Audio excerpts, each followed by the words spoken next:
Bonjour et bienvenue au 69e épisode de Board Game Duel, le podcast sur les jeux de société où deux jeux s'affrontent dans un duel sans merci. Je suis votre hôte Sam et avec moi j'ai Vince. Et aujourd'hui pour vous, on a un thème des plus rocambolesques.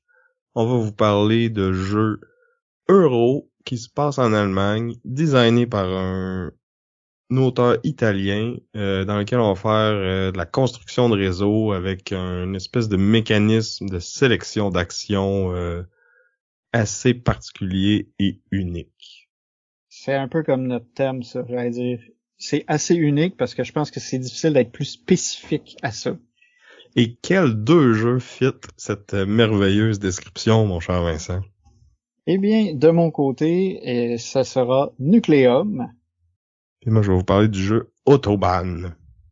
Mais en gros, si on veut faire ça bref, là, je pense que construction de réseau puis mécanisme de sélection d'action clever, c'est comme le... C'est le cœur des deux. C'est ça, le elevator pitch des deux. Mais tout ça, ça va être pour plus tard dans l'émission, parce qu'avant tout ça, on va, comme le veut la tradition, faire un retour sur notre duel de l'an passé. Et l'année dernière, notre duel, c'était pas un duel de deux jeux, mais notre thème l'année dernière, c'était les mécaniques contre l'esthétique. Donc, c'est quoi le plus important pour nous dans un jeu? Est-ce que c'est son look? Est-ce que c'est la qualité des composantes? Ou est-ce que c'est quoi le jeu finalement? Comment qu'on y joue? Puis c'est quoi les décisions qu'on y prend? Puis Ouais, je pense quel que genre de jeu que c'est, dans le fond? Hein? Ouais, puis je pense que là-dessus, on est pas mal d'accord. Puis j'ai l'impression qu'on va avoir notre opinion, il a pas trop changé. C'est que la mécanique du jeu, c'est pas mal ce qui est le plus important. L'esthétique peut aider, dans le fond, à rendre le jeu plus cool, juste parce qu'il est plus joli, puis c'est plus agréable de le présenter à d'autres. Mais c'est pas non plus essentiel. C'est rare que, l'esthétique va vraiment scraper l'expérience de jeu. C'est la mécanique qui est vraiment centrale. Mais Ouais. un Moi, je beau dirais jeu, peut-être que l'esthétique, c'est ce qui nous attire en premier, puis la mécanique, c'est ce qui fait qu'on veut y revenir une deuxième puis une troisième fois, tu sais. ouais, exact.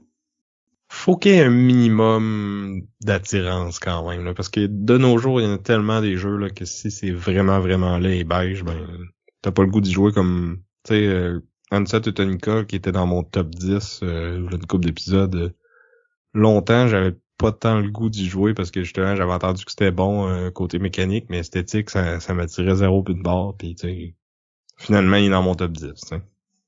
Ouais. C'est comme Fait le que vive vieux, les mécaniques. ouais, comme le vieux El Grande qui est pas super beau, mais que moi aussi j'aime beaucoup. Mais lui, au moins, tu vois, ils l'ont refait, puis il look un peu plus. Ouais. Donc, c'est ça. C'était, en résumé, pas mal notre duel de l'an passé. Vous pourrez aller voir l'épisode si vous voulez plus de détails, puis un plus long développement sur la question. On va maintenant passer à qu'est-ce qu'on a joué récemment. Puis récemment, j'ai pu essayer une exclusivité grâce à notre amie Marie qui a reçu le jeu via le site Geekbécois, dans le fond, qui est des pour les plugger, ils font des reviews écrites de jeux de société, mais aussi de jeux vidéo, de films, de livres, puis d'un paquet d'affaires geek. Moi, ce qui m'intéresse le plus sur le site, c'est les reviews de jeux de société. Marie en écrit de temps en temps, puis notre ami Martin de l'atelier du Meeple qui écrit souvent là-dessus aussi. Et donc, grâce à ce site, elle a reçu le jeu Harmonie, qui va sortir un peu plus tard cette année. Ça s'écrit Harmonie comme en français au pluriel. C'est publié par les éditions Libellude, designé par Johan Benvenuto. Donc, c'est un jeu de placement de tuiles, un peu dans le style de les Cascadia, Calico, Habitat que je vous ai parlé là, un épisode ou deux. Lui, la façon qu'il fonctionne, c'est que on va avoir un genre de marché avec des tuiles dessus qui vont dans le fond représenter différents types de terrains. Là. Il va y avoir de l'eau, des plantes, de la montagne, ce genre de trucs-là. Puis dans le fond, ça va être les différentes couleurs de tuiles qu'on peut placer sur notre plateau personnel. Tout le monde va avoir son petit plateau personnel. Puis dans le fond, les cases pour placer ces tuiles-là sont comme hexagonales, puis sont en ligne un peu décalées là, sur ton plateau. Là. Puis dans le fond, c'est ça, tu vas avoir comme je pense de mémoire là, c'était 5 ou 6 groupes de tuiles qui sont disponibles. C'est des groupes de 4, puis t'es obligé de prendre les 4 puis de placer les 4 maintenant sur ton plateau. Puis dans le fond, là, t'as des règles sur comment tu peux les placer. Là. Tu sais, mettons les tuiles vertes, tu peux les placer direct à terre, mais si tu les places sur des tuiles brunes qui sont comme des troncs d'arbres, ben là, ils vont valoir plus de points à la fin de la partie, mais si t'as pas de brune à ce moment-là puis que tu ramasses une verte, ben t'es comme obligé de la placer direct au premier niveau, par exemple. Puis toutes ces couleurs de tuiles-là vont scorer de façon différente. Là. Justement, les vertes vont scorer plus de points s'ils sont placés plus haut. Les montagnes vont vouloir être regroupées ensemble. On va avoir des champs qui vont vouloir être regroupés aussi, mais comme plein de petits groupes morcelés, c'est ça qui va valoir le plus de points. Un tout seul, ça vaut rien, mais un groupe de 2, ça vaut 5 points. Puis 2 groupes de 2 séparés, ben ça vaut 5 points chacun. Mais si tu viens qu'à les rabouter ensemble, ben ça fait juste un gros groupe, fait que ça vaut 5 points. Fait que t'as plein de conditions comme ça. Juste ça, des fois, ça pourrait être comme un bon puzzle de placer tes affaires pour que ça matche, parce que t'es tout le temps obligé d'en prendre 4 puis de les placer immédiatement, puis tu sais pas qu'est-ce que tu vas prendre au prochain tour, puis tout ça. Mais en plus, c'est qu'on va avoir des cartes d'animaux, dans le fond, qui, eux, vont requérir des patterns bien précis. Par exemple, tu sais, tu peux avoir une grenouille qui va avoir des tuiles de rivière avec des tuiles de feuilles à côté. Puis là, quand tu respectes ton pattern, tu peux comme prendre un petit jeton animal sur ta carte, puis le mettre sur le pattern, puis après ça, tu pourras plus rien mettre par-dessus cette tuile-là. Mais ça fait que ta carte va devoir avoir des points. Puis dans le fond, les cartes ont comme différentes valeurs de points, dépendamment si le pattern est plus ou moins dur à faire, puis tu peux pouvoir le faire de 2 à 3, 4 fois chacun. Puis plus tu le fais de fois, plus ça vaut de points, évidemment. Puis ce qui est cool, c'est que comme un même bout de pattern peut servir pour refaire ce même pattern-là plusieurs fois, dans le fond. Tant qu'il n'y a pas le petit jeton d'animal, il va sur... S'il faut que tu aies 3 ou 4 tuiles de couleur placées d'une certaine façon, mais il va juste aller sur une de celles-là. Les autres vont rester disponibles, dans le fond. Puis tu vas pouvoir aller remettre des choses par-dessus après, puis si tu défais le pattern que tu avais avant, ben c'est pas grave, tu l'as déjà scoré, dans le fond. Fait que, en théorie, ça fait que t'es comme tiraillé dans plein de directions, parce que tu veux maximiser comment tu places tes tuiles selon leur couleur, parce que ça te vaut des points en soi. Tu veux maximiser les cartes que tu prends, puis tu sais, les cartes aussi, c'est comme un marché qui est commun, puis dans le fond, à ton tour, tu peux prendre une des cartes qui est disponible là, puis la rajouter à ton tableau personnel, si tu veux. Tu peux jamais en avoir plus que 4 en même temps. Sauf quand t'as réussi à enlever comme tous les animaux qui sont dessus. Là, tu peux l'enlever puis en prendre une autre rendu là. OK. Tu sais, ça, je veux dire comme toi, ça ressemble beaucoup à des trucs qu'on a déjà vu ailleurs.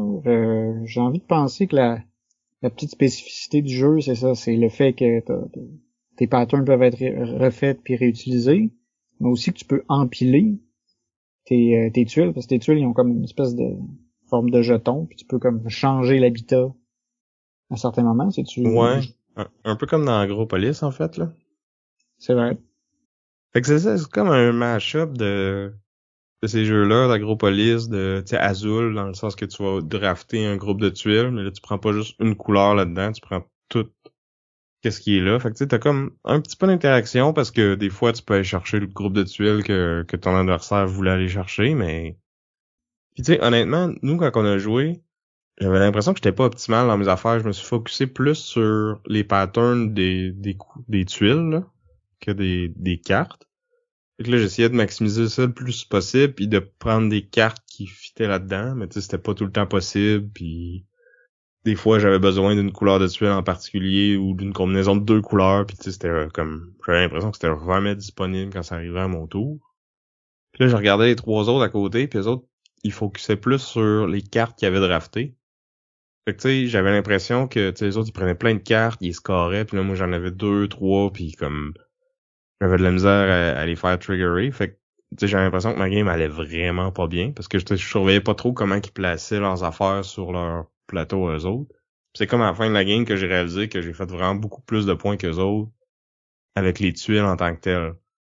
Au final, tu sais, j'ai fini deuxième, puis mais tout le long de la game, j'avais l'impression que j'étais en train de perdre royalement. Fait que puis, tu sais, j'ai trouvé que la game elle s'étirait peut-être un petit peu trop longtemps pour ce que c'était. Fait que tu sais, j'avais hâte que ça finisse, mettons.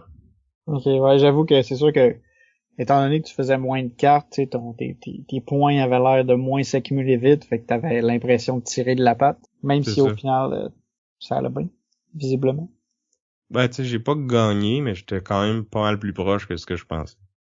Mais c'est ça, tu sais, j'ai pas trouvé qu'il y avait comme de quoi de particulier que j'avais jamais vu ailleurs, là, tu sais, j'étais pas autant tiraillé que dans le Calico, mettons, où tu essaies de tout optimiser en même temps, mais que tu peux pas, ou tu sais, dans le Cascadia, que tu peux te pitcher dans plein de directions, puis ils ont toutes l'air bonnes. Il y a un peu ça dans celui-là aussi, mais je sais pas, j'avais trouvé Cascadia plus smooth, puis plus le fun, puis tu sais, je trouvais que c'était plus intéressant les choix que j'avais à mon tour dans celui-là.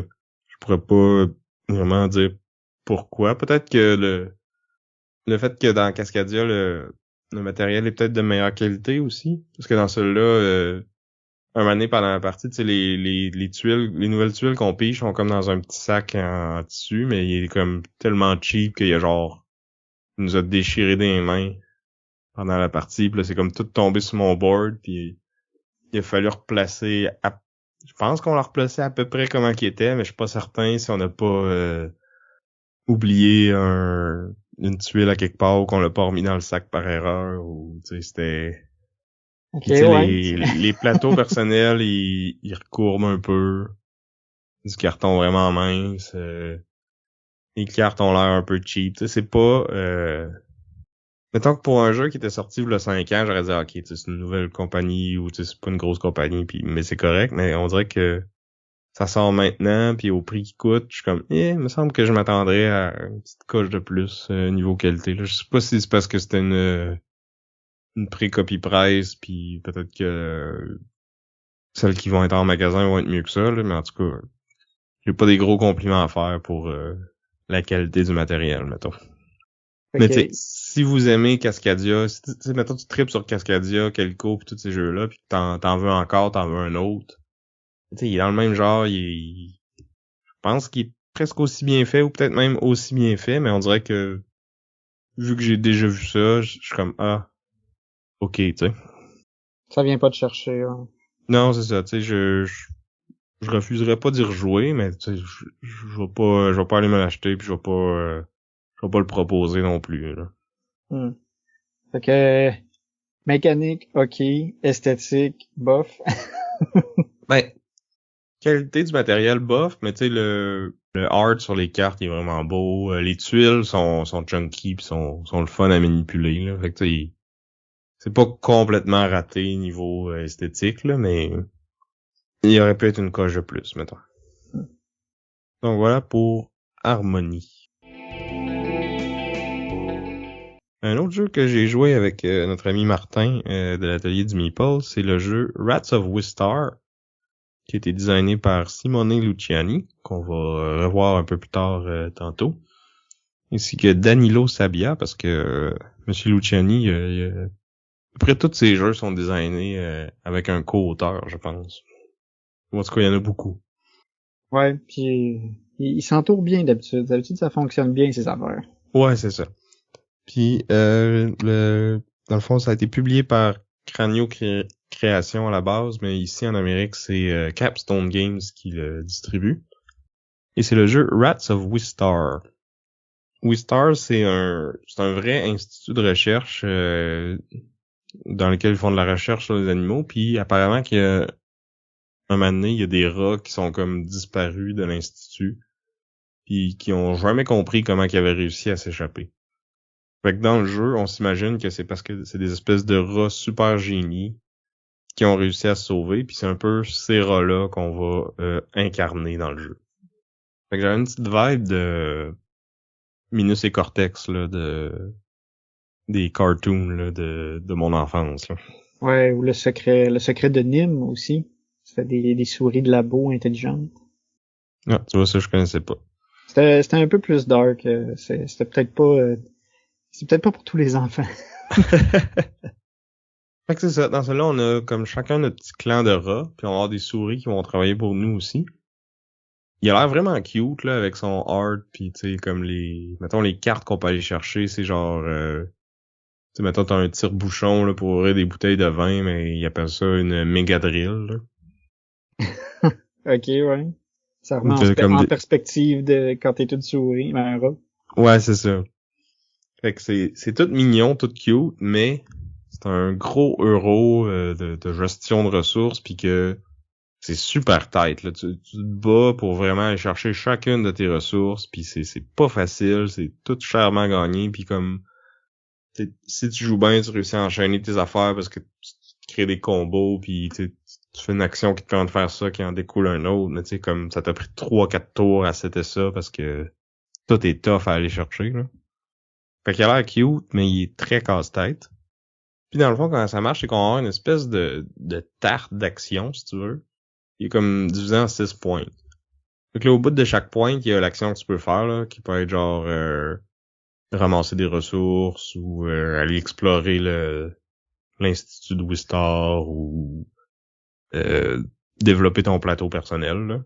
À l'intérieur de la pointe de tarte, il va y avoir comme des emplacements pour mettre tes ouvriers, puis un bonus. Puis ces points de tarte-là, ils vont tourner à la fin de chaque ronde. Fait que les bonus qui sont associés à, mettons, aller chercher du bois au premier round, ben, en deuxième round, ça va être plus avec aller explorer l'institut, par exemple. Puis là, à chaque round, ça va tourner comme ça. Fait que ça fait que les spots sont vraiment dynamiques, puis les récompenses sont... Tu sais, des fois, il y en a qui fit mieux avec d'autres pendant un certain round, fait qu'ils deviennent super prisés, puis d'autres fois, ben, un peu moins, là. Fait que, tu sais, les meilleurs spots vont changer pendant la partie, si on veut.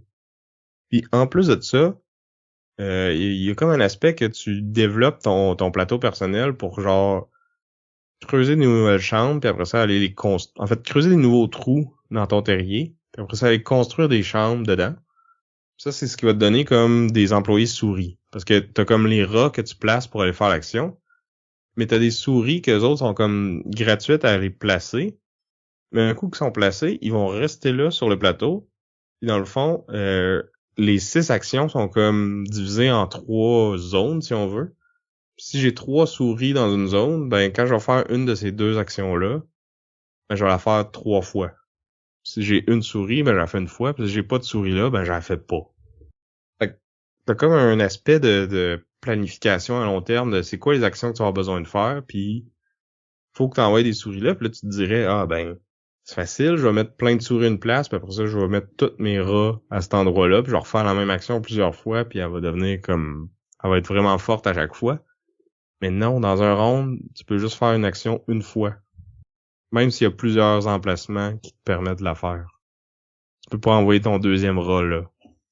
Mais il y a beaucoup des bonus qui te permettent d'aller déplacer tes souris. Puis c'est comme une ressource que tu peux gagner pendant la partie. Il y a des jetons qui te permettent de déplacer une souris. Fait que t'as comme... Oui, il faut que tu planifies beaucoup à long terme, mais t'as quand même moyen de t'ajuster aux besoins un petit peu. Ah, je pense que j'aime le feeling un peu là, de ce que tu décris.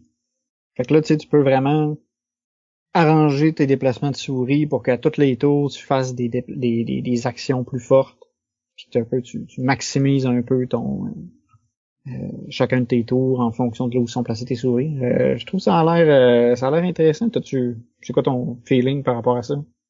J'ai vraiment aimé ça, parce que oui, il y a moyen de faire ça, mais moi, ce que j'ai fait, c'est plus... tu sais, j'ai regardé mes collègues, puis eux autres, ils sont vraiment allés plus à fond dans le développement de leur plateau personnel, puis ils ont mis plus de chambres, fait comme ça, il y avait comme beaucoup de souris, un peu de souris partout, puis il y avait un moment donné plus besoin des déplacer, mais comme ça prend quasiment la moitié de la game de monter cet engin-là, si tu veux. Tandis que moi, je suis plus allé comme je vais en faire le moins possible. Je vais aller plus à fond comme dans tu sais, je creuse mon terrier, mais j'ai pas comme fait beaucoup de chambres. Fait que j'avais pas de souris. Mais tu sais, il y a une des actions qui te permet d'explorer l'Institut. Puis là, tu peux comme aller ramasser des tuiles que tu rajoutes à la place d'une chambre, puis qui te donnent un bonus à toutes les fois que tu fais une action en particulier. Fait que c'est un peu comme tout le temps avoir une souris là. Puis en plus, ça te vaut un petit peu de points à la fin. Puis tu sais, de te spécialiser dans les chambres ou dans l'excavation, ben, ça va te valoir des points ça aussi à la fin. Puis t'as comme ton plateau personnel aussi que tu peux aller débarrer des améliorations qui vont te valoir des points, qui vont améliorer tes actions. Au niveau de l'exploration, il y a comme pas mal de stock à faire aussi. Fait que tu sais, il y a vraiment beaucoup de choses qui peuvent te donner des points, puis tu sais, faut que tu te spécialises un peu, puis tu peux pas tout faire. Là où ça va peut-être accrocher les plus puristes, c'est que quand tu fais l'exploration de l'Institut, justement, tu sais, mettons, à toutes les fois que tu ouvres une porte pour débarrer une nouvelle salle, ça donne un bonus. Mais ces bonus-là sont comme face cachée jusqu'à temps que tu prennes l'action pour ouvrir la porte, puis là, tu la prends, puis t'as un bonus, mais tu savais pas c'était quoi le bonus avant de faire l'action, tu sais. OK. Même chose quand tu tournes la carte de challenge dans la pièce, parce que ça aussi, c'est une action pour le faire. Là, ça te donne un petit bonus que tu savais pas c'était quoi avant de la retourner. Puis un coup qu'elle est retournée, ben là, il y a des challenges qui sont là, fait que là, faut que t'ailles certains icônes, puis que tu prennes une autre action pour les compléter, mais comme tant qu'elle est pas retournée, tu sais pas c'est quoi les icônes que tu vas avoir besoin. OK, mais y a-t-il quelque chose que tu sais par rapport à l'exploration? Non. Ben, tu sais sont où les pièces, mettons, puis combien qu'il y en a. Puis ils sont comme divisés en deux sections, puis là, il y a une section que c'est pas les mêmes cartes qui vont dedans. Fait que tu te doutes que c'est plus dur de te rendre là, mais les récompenses sont meilleures. Mais c'est pas mal ça. OK. Fait qu'un coup que les autres ont exploré, mais là, par exemple, la carte, elle reste retournée, puis tu sais, il y a des challenges dessus que tu peux aller compléter. Mais là, pour les compléter, il faut que ta souris exploratrice, elle soit là. Mais t'as une action que tu peux faire 2 fois dans la partie, c'est de laisser une petite tente dans une pièce. Fait que là, tu peux aussi compléter, dans le fond, les challenges à l'endroit où tu as laissé une tente. Mais un coup qu'elle est placée, puis là, c'est fini, tu peux plus l'enlever après. Là. Fait que quand tu mets une tente à quelque part, c'est comme t'invites un peu les autres à venir compléter ces tâches-là avant toi, tu sais, pour que tu aies gaspillé ton affaire. Là. OK, OK. Ouais, j'avoue, ça a l'air un peu plus tannant, là, parce que c'est comme beaucoup de surprises pour un Ouais, jeu dans où justement un jeu que tout est calculé, je trouvais que c'était comme ça semble ça clashait un peu, mais tu sais, j'en ai parlé avec Martin, puis tu sais, j'étais surpris qu'il n'y a pas un variant dans le livre de règles où ce que toutes ces affaires-là pourraient être face ouverte en début de partie, tu sais, sont randomisées, dans le sens que ce sera pas tout le temps les mêmes d'une partie à l'autre, mais au moins je vois c'est quoi, tu sais. Je peux décider si ça vaut la peine ou pas d'aller les chercher. ouais, parce que dans le fond, j'imagine que c'est des trucs qui peuvent être bons selon la stratégie que t'as utilisée, là. C'est pas juste strictement bon pour tout le monde, n'importe qui.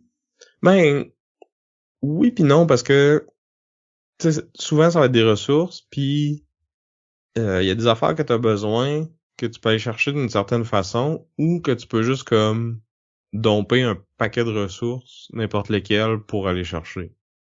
Fait que tu sais, c'est pas aussi efficace que si tu as le bonus optimal qui demande de quoi de bien particulier, mais ça marche pareil, tu sais. Fait que OK. d'aller chercher une affaire de même, c'est sûr que tu vas pouvoir t'en servir pour ça. OK. Parce que c'est ça, tu sais, en parlant de beaucoup d'aléatoires comme ça, je me disais, y a-tu des chances qu'au final, tu utilises beaucoup d'actions pour explorer une pièce qui te donne rien qui t'aide? Ben, ça sera pas rien qui t'aide, mais ça se pourrait que ça aide. Si c'est moi qui y va, ça m'aide plus que toi.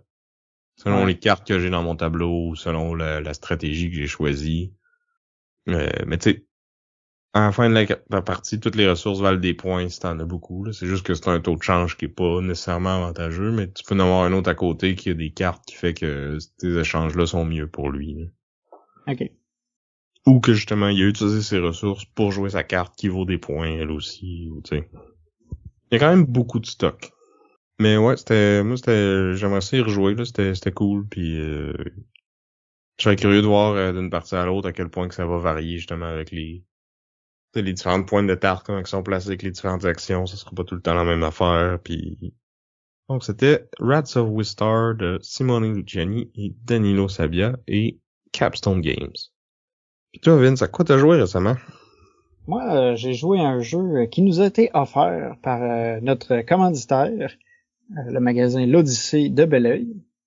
Fait qu'avec notre commandite, je me suis procuré 20 Strong, qui est sorti en 2023, designé par Josh Carlson et publié par Chip Theory Games. Fait que c'est un petit jeu solo. Mais j'ai dit petit, mais il y a quand même pas mal de trucs à gérer, dans lequel on utilise des dés comme ressources pour pouvoir réaliser, dans le fond, des missions, puis dans le fond, battre un boss. Je suis un peu vague parce que dans le fond, il y a en fait trois différents decks qu'on peut se procurer pour pouvoir jouer à ce jeu-là, puis chacun a comme ses mécaniques particulières. Puis autour de ça, t'as comme le système 20 Strong qui lui reste d'un paquet à l'autre. Donc, c'est ça. La prémisse de base, c'est de réussir à vaincre le boss. Pour pouvoir vaincre le boss, il va falloir utiliser notre héros, qui nous donne en fait accès à certaines statistiques. Dans le fond, ça va déterminer nos points de vie, ça va déterminer le nombre de dés qu'on va récupérer à chaque tour, puis ça va nous permettre de déterminer le nombre de rerolls qu'on peut faire lorsqu'on fait un round. Finalement, aussi, les héros peuvent avoir des capacités spéciales qu'on peut utiliser au cours de la partie. Dans 20 Strong, en fait, c'est ça, il y a 20 dés, d'où le 20 Strong, tu sais, la force de 20. 3 qui représentent nos stats, puis 17 qui sont en fait les dés qu'on va utiliser pour combattre les méchants. Les dés vont être en 5 catégories différentes. Dans le fond, il y a des dés qui ont moins de succès que d'autres. Dans le fond, à chaque round, on va choisir quel dé on veut. Fait qu'en fonction des chances que tu veux de gagner, ben, tu vas prendre un set de dés particulier. Puis dans le fond, tous les dés que tu vas lancer vont être fatigués. Ils vont aller dans ta défausse, qui est frappé ou pas, là, finalement. C'est ça. Fait que tu sais, au début d'un round, dans le fond, on va révéler, on va activer une carte méchant, qui peut activer d'autres cartes méchantes. Ce méchant-là va avoir, dans le fond, des capacités particulières, des points de vie, puis des dégâts qu'il va te faire. Fait que là, tu vois la carte qui est activée, tu décides le nombre de dés que tu vas commettre. Fait que là, admettons, s'il y a 3 points de vie, ben je me dis, OK, peut-être qu'avec des dés intermédiaires, je peux avoir mes 3 succès. T'sais, chaque dé a comme un succès, des hits qui font 1 ou 2 dégâts, puis des ratés. Dans le fond, c'est un peu de gérer c'est quoi tes chances de réussir. Puis avec ça, tu t'as des rerolls. Fait que là, tu commets tes dés, tu choisis tes dés, tu les bases. Tu vérifies est-ce que tu tues le méchant ou pas. Là, les méchants peuvent avoir des capacités. Il y en a qui ont des capacités quand ils meurent. Il y en a qui sont permanentes. Puis ça vient compliquer un peu la chose. C'est comme, il y a des cartes qui vont dire, OK, ben, pour pouvoir battre ce monstre-là, il faut que tu mettes au moins un dé de 4 couleurs différentes. Ou, quand tu vas attribuer tes dés, t'es obligé de mettre des paires de même couleur. Ou toutes tes doubles, tes coups qui donnent deux dégâts, ben finalement ils font pas de dégâts. Tu sais, t'as comme plusieurs trucs comme ça qui peuvent arriver, des trucs qui viennent un peu brasser les dés. Ouais. Moi, je n'avais vu quand tu roulais des ratés, ça transformait un hit en raté. Ah ouais, il y a ça aussi qui est quand même chiant. Fait que c'est ça qui va influencer un peu ton choix de dés. Combien de dégâts tu dois faire, c'est quoi les pouvoirs spéciaux. Puis là, ben, c'est ça. Tu roules tes dés, t'assignes ces dés-là à tes ennemis, tu peux rebrasser puis éventuellement tuer les ennemis.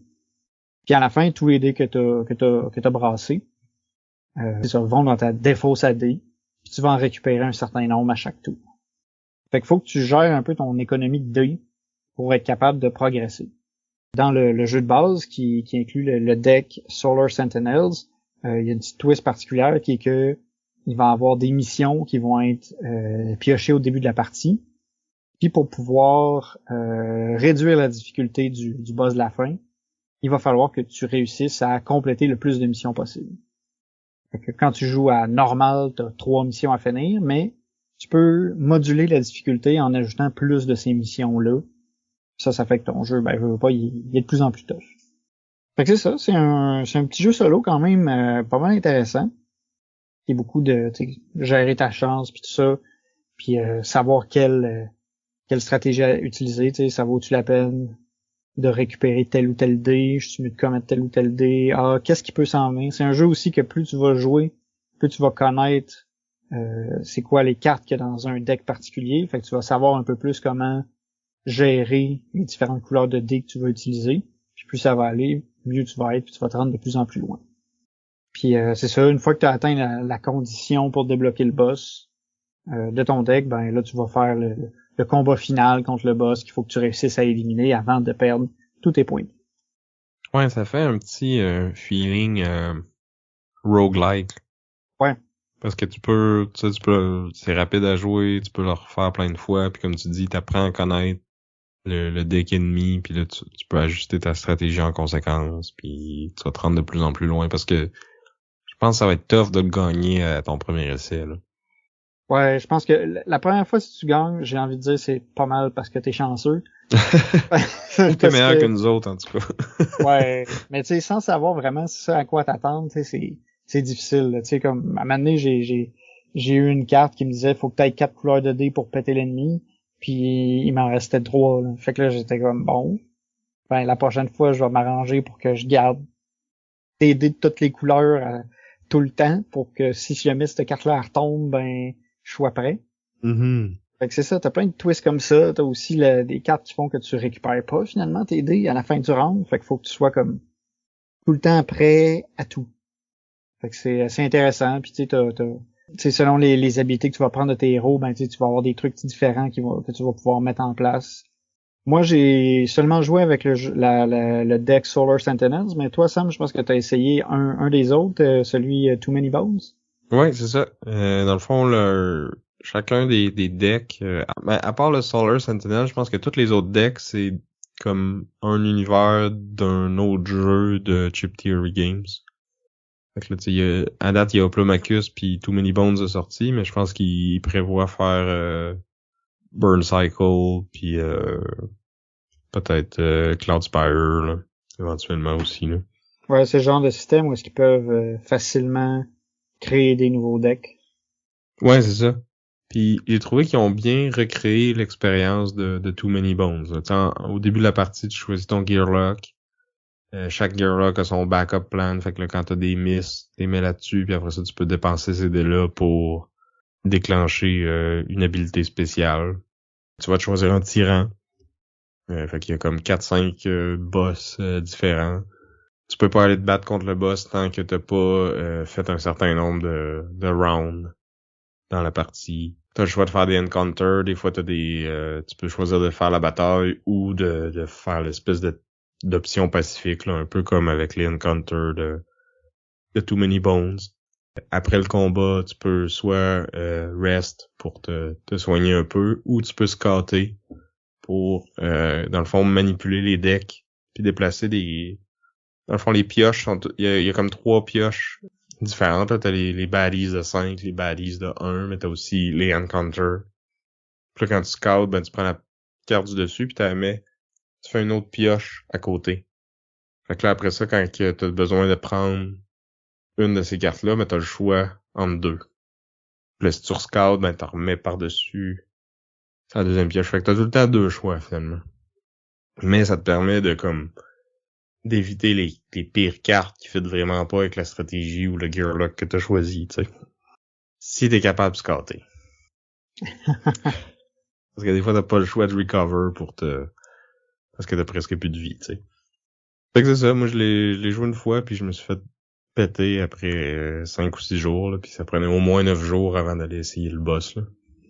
Puis un peu comme toi, là, dans le fond, dans les cartes Encounter, il y a des cartes d'Encounter de tyran, puis là, pour toutes celles qui sont encore dans le deck, quand t'arrives pour te battre contre le boss, ben ça booste ses hit points. Fait que t'as comme intérêt à essayer de les passer toutes, mais comme un moment donné, c'est que t'as plus assez de dés, là, fait que tu seras pas assez fort pour aller te battre contre le boss, là. Ouais, faut que tu saches gérer ça. Là. Faut que tu te dises à quel point ça vaut la peine de continuer versus essayer d'aller attaquer le boss tout de suite, maintenant que tu peux. C'est ça, pis tu sais, je sais que dans le jeu de base, Tu fais juste un round contre chaque carte, dans le fond, que t'aies gagné ou perdu. Tu Ouais, ils sont continues. discartés. Ouais, mais dans Too Many Bones, faut que tu battes toutes les monstres. Sinon, tu Ok. peux pas continuer. Fait que ça rajoute un niveau de difficulté de plus, je trouve. là. Peut-être que les bonhommes sont plus forts pour compenser, là, mais... Ouais, ben t'as plus d'options, là, tu sais, dans le jeu de base, tu sais, c'est pas mal, faut que tu battes ce que tu peux pour éviter de manger des dégâts. Puis aussi, c'est que les cartes que tu vas battre, ils vont te donner des objets qui vont être soit des pouvoirs permanents ou que tu vas pouvoir utiliser d'un coup. Ouais. Ben, Fait t'as ça dans Too Many Bones aussi, là, mais... ok. Mais il y a l'air d'avoir plus de mécanique, tu sais, dans le deck Too Many Boats que dans le deck de base, là. À t'écouter, tu sais, t'as plusieurs choix, alors que dans Sword Sentinels, ben, tu te bats, là. Ouais, tu veux la T'es carte tout à fait, là. Ouais. T'as le choix de la carte, là. Dans le fond, t'as trois decks de cartes de méchants. Puis tu peux choisir laquelle tu veux battre. T'en as que t'es obligé de choisir, mais sinon, tu sais, t'as quand même un peu de contrôle là-dessus. Puis à la fin du round, tu peux discarter une de ces cartes-là. Fait que tu peux manipuler le deck. Puis tu peux battre le boss dès qu'un deck est vide. OK. Fait que tu peux comme rusher en discartant comme tout le temps le même paquet, puis en battant tout le temps le bonhomme de ce paquet-là. Pour essayer d'avancer le plus vite possible, mais tu sais, il faut que tu complètes tes missions aussi. Ouais. Fait que c'est ça, je pense que c'est un jeu qui a quand même beaucoup de rejouabilité, justement, par le fait qu'il est difficile, puis que, comme on a dit, là, de connaître les decks ennemis, ça va te permettre de t'améliorer, puis de mieux gérer tes probabilités avec tes dés, là. Ouais. Puis en tout cas, dans Sword Sentinels, il y avait aussi moyen de moduler ta difficulté en augmentant le nombre de missions, puis tout ça. Tout Many Bones aussi. Bon. C'est vrai qu'ils ont comme pensé à leur affaire. Fait que c'est ça. Merci à l'Odyssée de nous avoir donné 20 Strong. Puis justement, on peut parler de l'Odyssée un peu plus en détail. Oui. Donc, l'Odyssée, c'est une boutique physique à Belleuil avec un excellent choix de jeu. Mais c'est aussi une boutique en ligne où on peut commander, puis il y a un système de points de fidélité. Donc, si on fait plusieurs achats, ben après ça, on accumule des points. Puis, si on utilise le code Board Game Duel à la commande, ben ça donne 95% de rabais. What? Oh, c'est mon téléphone qui sonne, attends un peu. Ah, on me dit que c'est pas moi qui décide de ça, puis que j'ai pas le droit de faire des deals comme ça. Ben, j'espère. Si j'arrête pas, on va perdre la commandite. J'espère, parce qu'on veut les encourager aussi. Puis toi, t'es allé, puis t'as aimé l'expérience. Oui, c'est ça. Je suis allé sur place. J'ai été voir Richard, le propriétaire, récemment. Puis c'est ça, c'est un magasin dans lequel il va aussi installer des tables. Fait que des fois, le monde peut s'installer puis juste jouer à des jeux. Puis regarder, zioter les étagères, puis acheter justement des jeux qui sont présents. Puis ils ont quand même une sélection pas mal intéressante, qui est toujours mise à jour aussi. Là. Ils ont quelques nouveautés présentement, là. On peut le voir sur leur site. Entre autres, ils ont reçu Cascadia Paysage, l'extension de Heat, l'extension Heavy Rain. Ils ont reçu Dune Imperium Uprising, dont on a parlé récemment, qui est pas mal intéressant aussi. Ouais, puis quand on en a parlé, moi j'avais pas essayé le mode 3 contre 3, mais je l'ai fait récemment, puis c'était pas mal cool. Moi j'ai trouvé que c'était plus le fun que la game à 4 là. Ben ça change beaucoup la dynamique là. Si vous aimez Dune Imperium, essayez le mode à 6 à Imperial Uprising, ça vaut la peine. Ouais, je suis d'accord.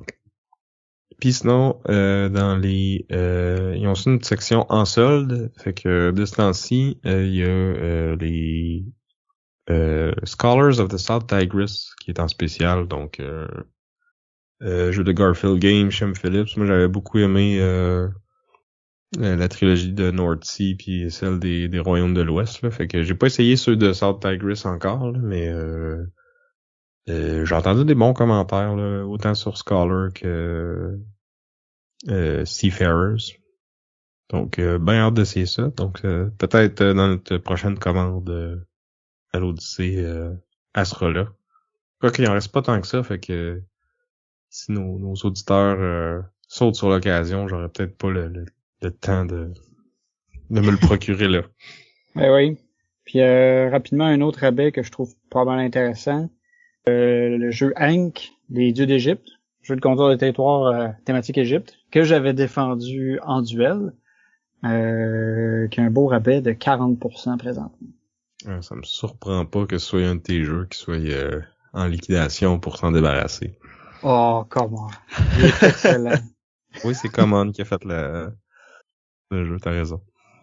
On n'avait pas dit qu'on arrêtait les niaiser. Celle-là était quand même... Donc, vous trouvez tout ça joué. et plus sur l'Odyssée, qu'on est très content qu'il soit notre nouveau partenaire. Oui.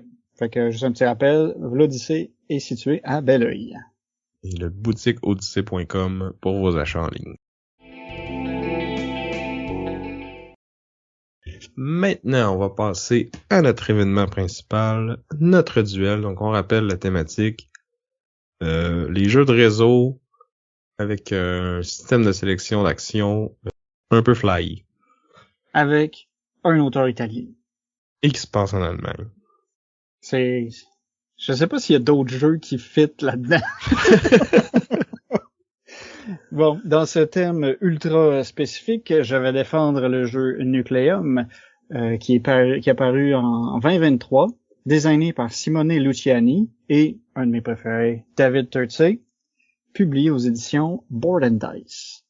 Dans Nucleum, on vit dans une époque alternative où on a découvert comment utiliser l'énergie atomique de façon différente, puis plus tôt, pour pouvoir énergiser toute l'Allemagne. Donc ici, on va vouloir construire des centrales nucléaires, appelées ici des nucléums. J'espère que quelqu'un va avoir compris la référence. On n'a pas arrêté de la faire quand on jouait ensemble. Donc, c'est ça. Fait qu'on va essayer d'électrifier l'Allemagne, puis pour ça, on va faire des points de plein de façons différentes. Donc, dans Nucleum, chaque joueur va avoir son expérience particulière. Dans le fond, c'est qu'on va tous avoir un plateau personnel qui est un peu différent.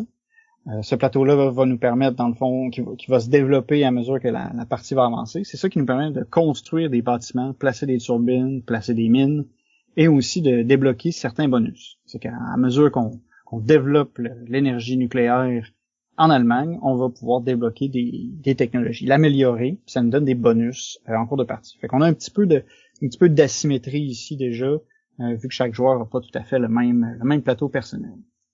Les joueurs vont avoir tu parlais d'un mécanisme de sélection d'actions particulier.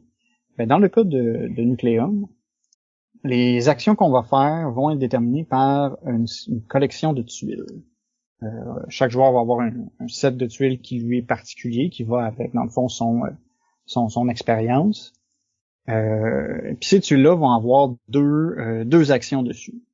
Ces actions-là vont, dans le fond, pouvoir être toutes les deux effectuées si on décide de placer notre tuile au-dessus de notre plateau personnel. Puis les tuiles qu'on va jouer comme ça vont s'accumuler. On a notre main de tuile, on place une tuile, on fait les actions. Prochain tour, il va nous rester moins de tuiles. Puis on avance comme ça. Une fois qu'on a placé notre tuile, on va faire des actions qui peuvent être de construire des bâtiments, de construire des turbines, les mines et tout ça. Ça va nous permettre aussi d'aller chercher des contrats. Des contrats, dans le fond, vont nous permettre d'avoir des bonus supplémentaires si on réussit à les réaliser. On peut aller chercher des nouvelles tuiles. On peut aller chercher des nouvelles tuiles, puis on peut aussi électriser des bâtiments si on est capable de fournir l'énergie nécessaire. Les tuiles ont aussi un autre rôle. Les tuiles nous permettent de devenir des chemins de fer puis de relier les éléments sur la carte. Donc, sur le plateau principal, on va avoir plusieurs villes d'Allemagne. On va avoir des centrales qui, au début du jeu, sont des centrales à charbon. Puis, il va falloir créer vraiment un réseau dans lequel on va pouvoir déplacer notre charbon vers les centrales à charbon, puis ensuite vers le bâtiment qu'on veut énergiser. Quand la partie va avancer, il va y avoir de plus en plus de nucléum sur le plateau. Dans le fond, ça remplace les centrales au charbon pour qu'elles puissent utiliser l'uranium pour faire l'électricité. Puis c'est le même principe, il va falloir que les villes soient reliées. Nos tuiles si on décide de les utiliser comme chemin de fer, on va les placer sur le plateau. Puis dans le fond, c'est qu'on va perdre cette tuile-là de façon permanente. Et on va peut-être pouvoir faire les actions qu'il y a dessus. Dans le fond, là, il y a une espèce de mécanique de couleur qui fait que si notre tuile touche à d'autres tuiles ou à des villes qui ont des couleurs qui se rejoignent, ben on va pouvoir faire les actions correspondantes. Et par le fait même, ça se peut aussi qu'on donne ces actions-là, on permet aux autres joueurs de faire les actions avec les couleurs qui correspondent. On a ce petit puzzle-là ici qu'il faut être capable de bien gérer, puis de se rappeler qu'on sacrifie nos tuiles pour faire ça. Mm-hmm. Puis dans le fond, pourquoi qu'on donne une action à l'autre joueur, c'est qu'il y a certains chemins entre deux villes ou deux patentes qui ont besoin de plus qu'une tuile dedans. Fait que tu peux tout le temps juste en placer une. Parce qu'un coup que t'as placé ta tuile, tu mets ton petit bonhomme dessus, puis comme elle reste à toi. Fait que là, si après Vincent vient placer à côté, mais puis qu'on a un match, là, non seulement on s'écrit sur Tinder, mais aussi on a tous les deux notre bonus action à ce moment-là. Si Vincent est le joueur actif, il va la faire avant moi, puis après ça, moi, je vais pouvoir la faire. Puis après ça, il va compléter son tour. Oui, puis c'est ça, puis c'est dans le fond cet aspect de réseau-là qui fait que les routes peuvent être partagées entre plusieurs joueurs. Puis si on complète des routes plus longues, les joueurs qui vont participer à compléter cette route-là font des bonus supplémentaires puis tout ça. Fait que tu sais, les routes, c'est vraiment relier les éléments pour que tu puisses les utiliser, mais tu peux utiliser celles des autres aussi. Ça te permet aussi d'agrandir ce qu'on appelle notre réseau. Dans le fond, c'est que quand tu possèdes un chemin, tu peux relier des villes, puis là, c'est les bâtiments plus tard, tu vas pouvoir juste les construire dans ton réseau. Fait que ce positionnement des tuiles, ça te permet de créer un réseau supplémentaire ailleurs si tu décides de placer un rail dans un endroit où t'es pas. Puis, ça te permet, dans le fond, de construire dans différentes villes. Fait que c'est quand même, ça a l'air un peu compliqué de même, mais tu sais, une fois qu'on est installé, ça se prend bien en main. Fait que, ouais, vas-y. Ben, moi, j'allais dire, on a juste joué à deux. En tout cas, moi, j'ai juste joué à deux. Puis comme, j'ai pas trouvé que c'était un aspect, c'était pas quelque chose qui arrivait souvent qu'on partageait un chemin ou que, tu sais, qu'on se donnait des actions. Il y a pas eu tant d'interactions positives que ça. Peut-être que parce qu'on saillit puis qu'on est full compétitif, mais je pense aussi que c'est le fait qu'à deux, tu sais, t'as probablement moins restreint dans où tu peux te placer puis t'es pas forcé d'aller jouer les plates-bandes de l'autre. Tandis que j'ai peut-être qu'à 3 ou 4 joueurs, c'est quelque chose que t'auras juste pas le choix de faire puis comme ça risque d'arriver plus souvent. J'ai l'impression. Ouais. Ben oui, puis c'est ça, puis c'est parce que le nombre de centrales disponibles change pas selon le nombre de joueurs qu'on est. Fait que là, quand t'es à deux, c'est quand même facile de te trouver ta centrale puis de t'arranger pour faire tes affaires avec la tienne. Mais là, à 3-4, ben là, on va se toucher un peu plus. Les chemins sont aussi plus longs. Il y a beaucoup de chemins plus longs quand on joue avec le plateau à 3-4. Fait qu'à un moment donné, t'as intérêt à te joindre aux autres pour compléter les chemins, mais aussi pour te relier, toi, à ta centrale. Mm-hmm. C'est ça, puis c'est ça. Le réseau, c'est super important parce que ça te permet de construire des trucs, puis de construire des trucs, ça va te donner tes bonus. Construire des turbines, ça te permet de faire en sorte que tes usines, que tes nucléums peuvent utiliser plus d'uranium. L'uranium donne plus d'énergie que le charbon, fait que t'as intérêt à les utiliser puis à mettre des turbines dessus. Mm-hmm. Puis en plus, le charbon, plus que la partie avance, plus qu'il va coûter cher. Exact.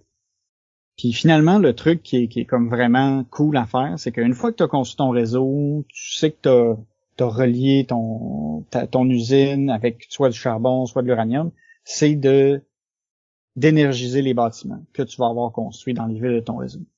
Énergiser les bâtiments, c'est que chaque bâtiment va avoir comme un niveau d'électricité qu'il a besoin pour pouvoir être allumé.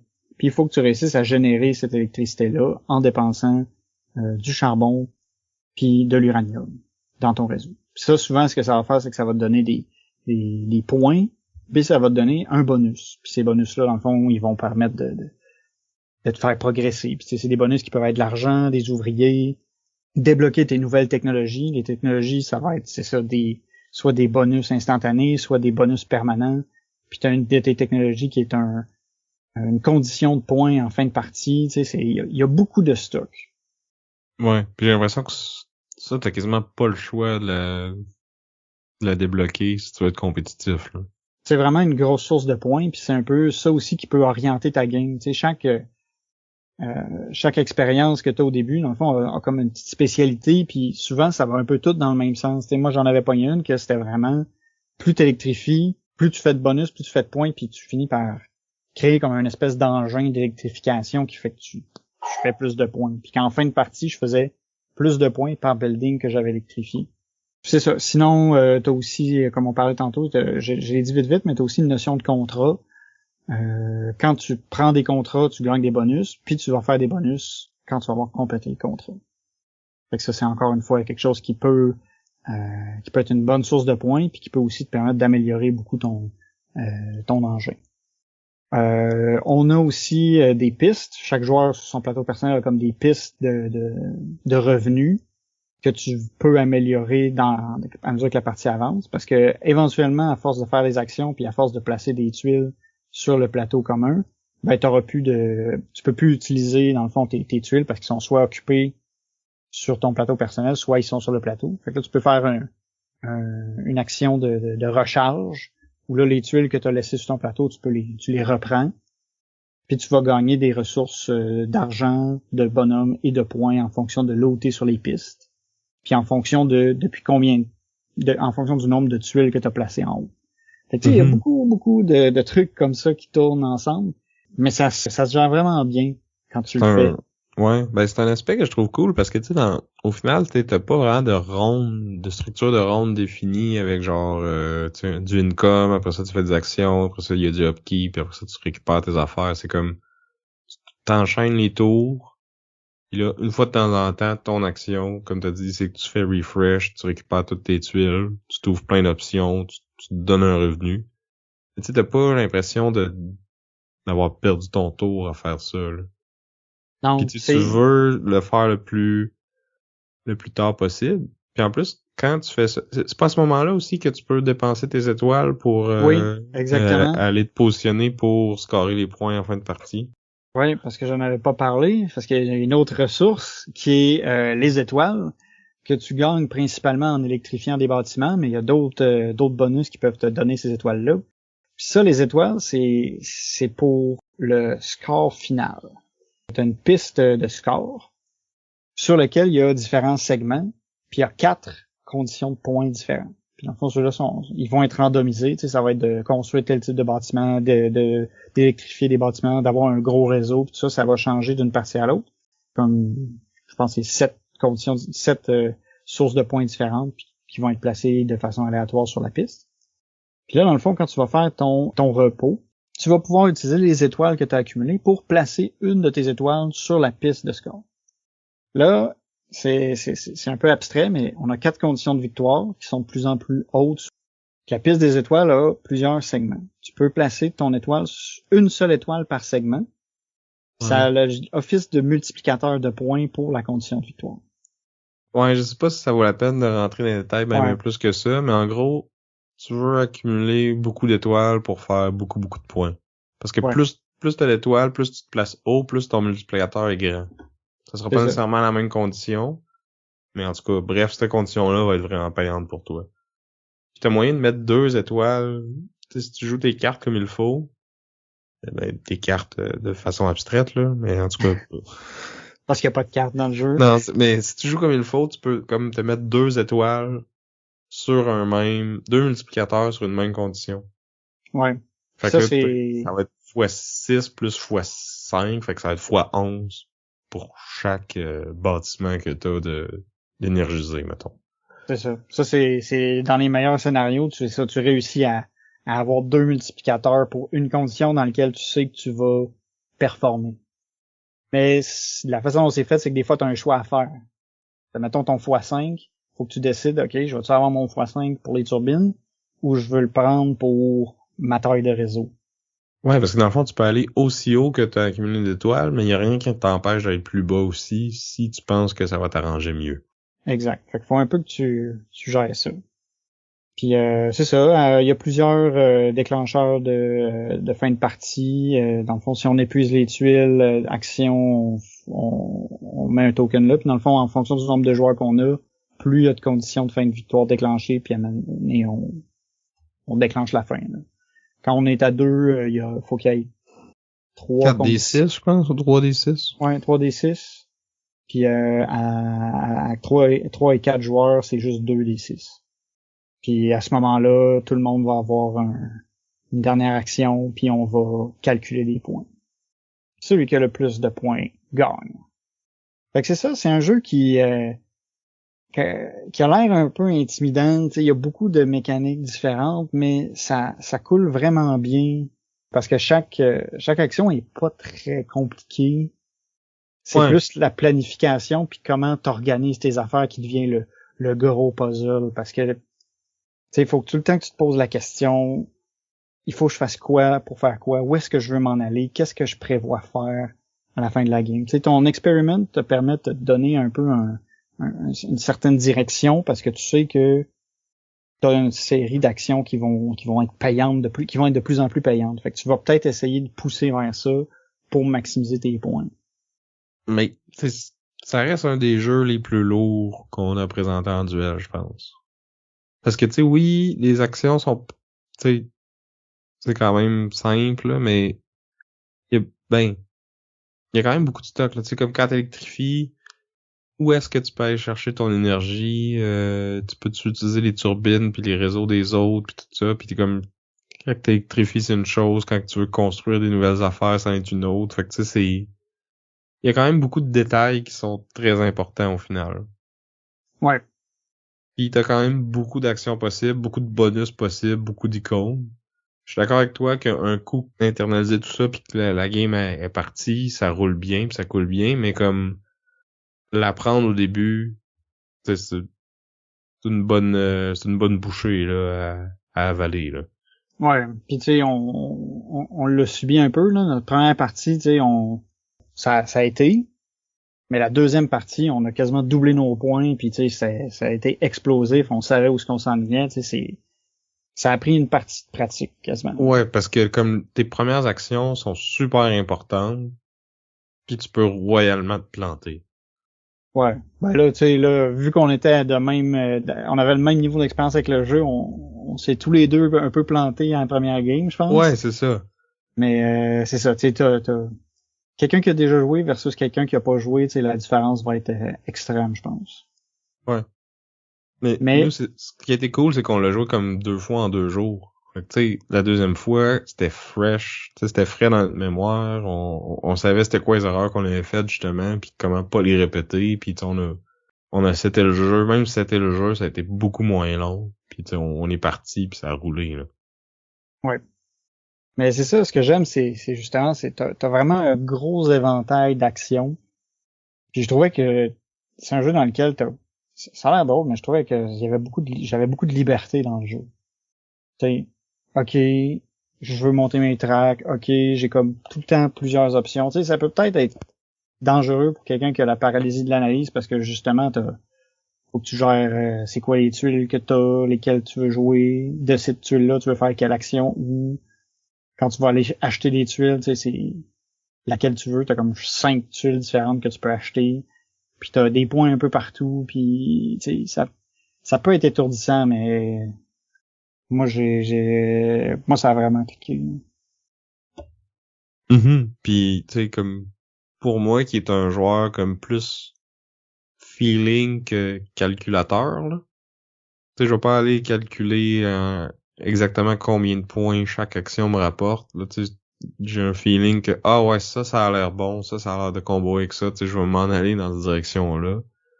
Je trouvais que ça s'est bien pris en main justement, puis comme que ça a facilité mes décisions parce que juste d'y aller au gut, ben ça coupe quand même pas mal ton arbre décisionnel là, puis il y a moins de branches potentielles là.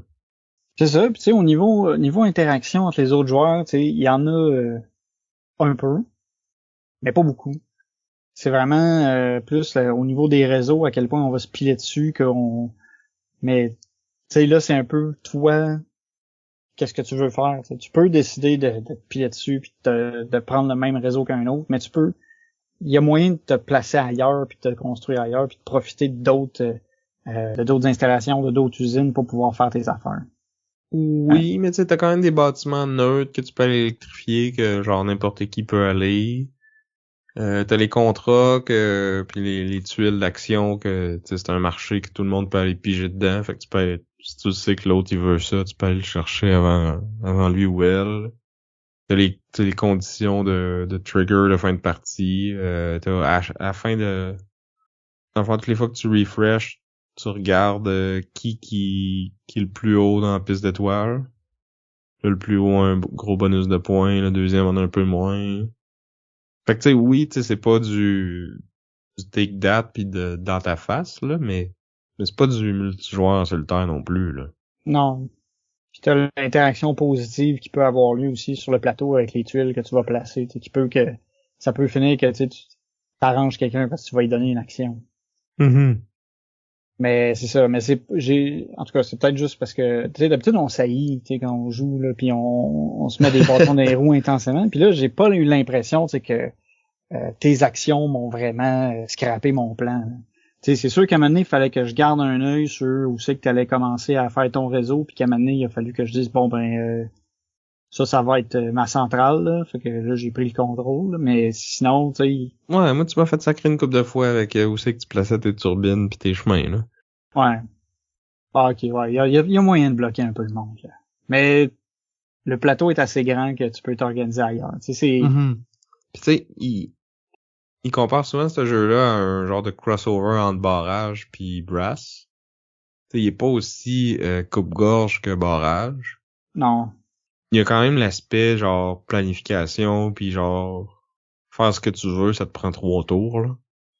Ouais. Il faut que tu fasses ça qui te donne les ressources qui te permettent de faire ci, puis qui là, après ça, un coup que t'as fait les deux, ça te permet d'aller faire ça, qui là te donne les points que tu visais au début, là.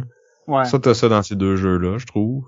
Mais il y a pas, on est loin de l'agressivité de barrage où est-ce que tu peux juste dire, oh ouais, t'as un barrage là, ben moi j'en construis un petit peu plus haut, fait que ton eau, c'est mon eau. Ouais, Arrange-toi. non, c'est ça, tu sais, c'est vraiment moins coupe-gorge que ça. Puis tu sais, le côté brass, tu sais, je le vois avec justement, tu sais, le réseau qui des fois est partagé, d'autres fois pas, que tu peux comme utiliser les ressources des autres, mais ça va aider les deux joueurs. Ce que t'as un peu dans le barrage aussi d'ailleurs, là.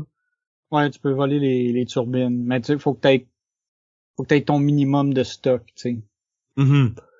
Fait que tu sais, il y a un peu de ça dans lui aussi, mais c'est quand même son... Tu sais, oui, il y a des similarités, là, mais il y a des choses uniques aussi, là, puis c'est son propre jeu, là. C'est pas juste un mélange des deux, là. Non. Moi, j'ai vraiment cliqué, là. C'est venu me chercher, puis merci Sam, parce que ça, c'est un cadeau de Sam. C'est drôle parce que je pense qu'au départ, tu voulais plus y jouer, puis tu me l'as acheté. J'étais comme, c'est cool ça, mais ça fait comme le cadeau empoisonné, tu sais, dans le couple, là, tu sais. Ah, je t'ai acheté telle affaire, mais au final, tu le sais pertinemment que tu l'as acheté pour toi. Ouais, genre quand t'achètes une Switch à ta blonde, là. Ouais, genre. Ah, tu vas pouvoir jouer à Animal Crossing, Horizons. Mais toi, tu sais que tu vas aller acheter Zelda après. Mais oui, non, je te l'ai acheté, puis je savais que j'allais être content d'y jouer moi aussi, là. Mais t'avais exprimé de l'intérêt envers le jeu aussi, là. C'est pas comme si ça sortait de nulle part, là. Non, c'est ça, c'est ça. T'as quand même choisi David Turtsey dans ton duel d'auteur qu'on a fait il y a pas longtemps, puis t'as trippé sur Voidfall, puis Anarchy, là. Ouais, c'était dans mes cordes. Mais oui, j'avais très hâte d'y jouer. Moi, c'était comme un de mes jeux les plus anticipés de 2023, là. Fait que ben content de l'avoir essayé. J'ai bien aimé. Mais il y a un autre jeu que j'ai aimé encore plus. C'est le jeu Autobahn, designé par Fabio Lopiano et Nestor Mangone, et publié par Alley Cat Games, qui nous ont donné une copie presse pour qu'on puisse vous en parler. Autobahn, c'est quoi? C'est un jeu dans lequel on va recréer le développement des autoroutes en Allemagne des années 40 jusqu'à l'ère moderne, là. Donc C'est Autobahn, c'est le mot allemand pour autoroute. Puis dans le fond, on parlait de jeux de développement de réseau, là, justement, on va développer les différentes autoroutes. Donc on va avoir une carte de l'Allemagne qui va être, puis il va y avoir comme des segments de route dessus, mais comme on sait où ce que les routes s'en vont, mais au début de la partie, ils sont quasiment toutes vides, là, presque tout est à construire, là. Il y a comme une ligne qui est à moitié faite, puis toutes les autres sont wide open. Puis dans le fond, t'as comme le jeu est comme séparé en 3 aires, hein, puis à la 3e aire, c'est là que tout le front Est va s'ouvrir, là, parce que c'est là qu'il y a eu la réunification entre l'Allemagne de l'Est et l'Allemagne de l'Ouest, là. Donc on va avoir accès à l'Allemagne de l'Est, mais aussi à la Pologne puis la Tchéquie, là, parce que c'est à ce moment-là que le mur communiste est tombé, tu sais. Puis c'est ça. Comment ça fonctionne le jeu, c'est que toutes ces autoroutes-là, ils vont chacune avoir leur couleur. Puis dans le fond, on va avoir une main de carte, avec une carte de chacune de ces couleurs-là. Puis là, quand c'est mon tour, je peux soit jouer une carte d'une couleur, puis dans le fond, faire l'action. Je choisis où est-ce que je joue ma carte, dans les différents emplacements d'action sur mon plateau personnel, puis je dois effectuer cette action-là en rapport, en fond, sur la route de la couleur de la carte que j'ai jouée. Fait que si je joue l'action de placer des nouveaux tronçons de route, ben je vais les placer sur la route de la couleur que j'ai jouée. Fait que si je joue une carte rouge, ben je vais mettre des tuiles sur la route rouge. Fait que ça va faire 2 choses. Ça va me permettre de développer le réseau qui est partagé par tous les joueurs, dans le fond. Là, quand on construit des nouvelles routes, tout le monde peut en profiter. Puis ça va me permettre d'aller placer un employé sur le petit board à côté où c'est comme une espèce de jeu de majorité qui se joue. Mais c'est un jeu de majorité qui va te permettre de générer du revenu. Mais c'est aussi comme ça que tu vas faire tes points en fin de partie. Ça, c'est la partie peut-être que quand tu apprends à jouer à ce jeu-là, tu y penses pas trop, mais c'est vraiment capital à toute la game, parce que c'est en fait là que tu construis comment ça va se scorer, ta partie va se scorer à la fin de la game, fait que c'est bien important de bien se positionner sur ce plateau-là. C'est ça. Parce que dans le fond, au fur et à mesure que tu développes le réseau, ben là, les différentes villes qui seront dessus vont être reliées par plus de routes. Fait que là, ils vont avoir de plus en plus vont avoir une plus grosse valeur. Puis dans le fond, à la fin d'une heure, on va regarder qui a dernièrement le plus construit dans ce réseau-là. Parce que mettons que dans le bureau rouge, à 2 joueurs, il va y avoir 3 spots d'employés. Fait que si je place une route rouge, ben je vais mettre un employé là. Fait que là, après, si Vincent va lui aussi placer une route rouge, il rajoute un employé, ça tasse le mien. Puis là, quand il y a un 4e employé qui est rajouté, ben le premier qui a été mis, il monte dans les bureaux supérieurs de la compagnie. Fait que là, il compte plus pour savoir qui contrôle la route rouge, entre guillemets, mais il va valoir des points à la personne qui l'a placé là. De base, il va valoir pas beaucoup de points, puis il va y avoir des mécaniques qui vont faire qu'on va pouvoir comme avoir des promotions avec les employés qui ont monté en haut, puis là, ils vont scorer plus ou moins de points pour plus ou moins de conditions différentes. Je vais revenir à ça un petit peu plus tard, quand je vais avoir expliqué les autres actions. Fait que c'est ça, à la fin d'une heure, on va regarder, dans le fond, sur la route rouge, c'est quoi la valeur de toutes les villes qui sont dessus. On additionne ça, puis après ça, on divise par les employés. Mettons que ça vaut 32, puis qu'il y a, comme je disais, il y a 3 spots d'employés, ben chaque employé qui est là va rapporter 10 piastres à son propriétaire. Fait que si c'est moi qui ai les 3, je vais faire 30 piastres, puis si j'en ai 2 puis que Vincent en a un, ben je vais faire 20 puis il va faire 10. Fait que c'est ça, fait que tu peux interagir avec les autres joueurs en les bumpant sur ces tables-là, puis en t'assurant d'avoir tout le revenu d'une même route. Mais tu sais, dans les faits, tu sais, il va avoir tout le temps comme plein de monde différent sur les différentes tables, parce que ça va dépendre où est-ce que toi, tu vas vouloir agrandir le réseau autoroutier. Mm-hmm. Tu peux l'agrandir, mais tu peux aussi l'améliorer. Puis ça aussi, ça va te permettre de placer des bonhommes sur ces tables-là. comme tu dis, tu peux bumper les autres, mais en même temps, tu leur donnes des points. Fait que c'est comme, je vais chercher du revenu, je leur en enlève, mais je leur donne des points en même temps. Fait que des fois, c'est comme tricky de, comme, sur quelle route que tu veux jouer. Mais en plus, t'as des incitatifs à aller développer certaines parties du réseau parce que, en début de partie, un peu comme dans les aventuriers du rail, tu vas avoir une carte qui va te demander de relier deux villes entre elles. Puis plus le réseau va être efficace et amélioré, plus ça va être payant à la fin de chaque ère si tu as réussi à relier ces deux villes-là. Fait que, C'est non négligeable la quantité d'argent puis de promotion que tu peux avoir en faisant ce chemin-là particulier. mm-hmm. Puis en plus, t'as un autre aspect qui est comme un peu du pick-up and deliver, parce que t'as une des actions que tu peux faire qui est de loader un truck avec une marchandise. Là, comme les principales villes vont produire différents types de marchandises. Là. T'as de la science, des sécheuses, des chars, des pilules. Puis, dans le fond, tu veux aller livrer ces biens-là à des villes de d'autres pays, dans le fond, qui sont en périphérie du plateau. Fait qu'au début de la partie, il n'y a aucune de ces villes-là qui est disponible. Il faut vraiment développer le réseau pour pouvoir se rendre. Puis chaque joueur va recevoir comme une liste de magasinage, si on veut. Ouais, c'est comme une liste de livraison qui est unique.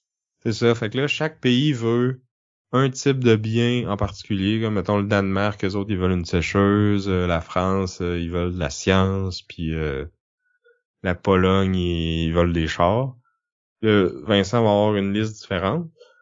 Puis dans le fond, quand je fais une livraison dans un pays, si j'apporte le bien que ce pays-là veut en particulier, je vais avoir un bonus vraiment intéressant là, qui peut être de donner une promotion à un de mes employés qui est monté dans la hiérarchie, avancer sur la piste de recherche et développement qui peut te donner vraiment des bonus intéressants puis venir bonifier les actions que tu fais à chaque tour, améliorer tes cartes. Je l'ai dit en début de partie, t'as des cartes des différentes couleurs. Puis c'est un peu comme ça si on parlait que le thème c'est sélection d'actions un peu funky, mais en début de partie, mais j'ai une carte de chaque couleur puis that's it.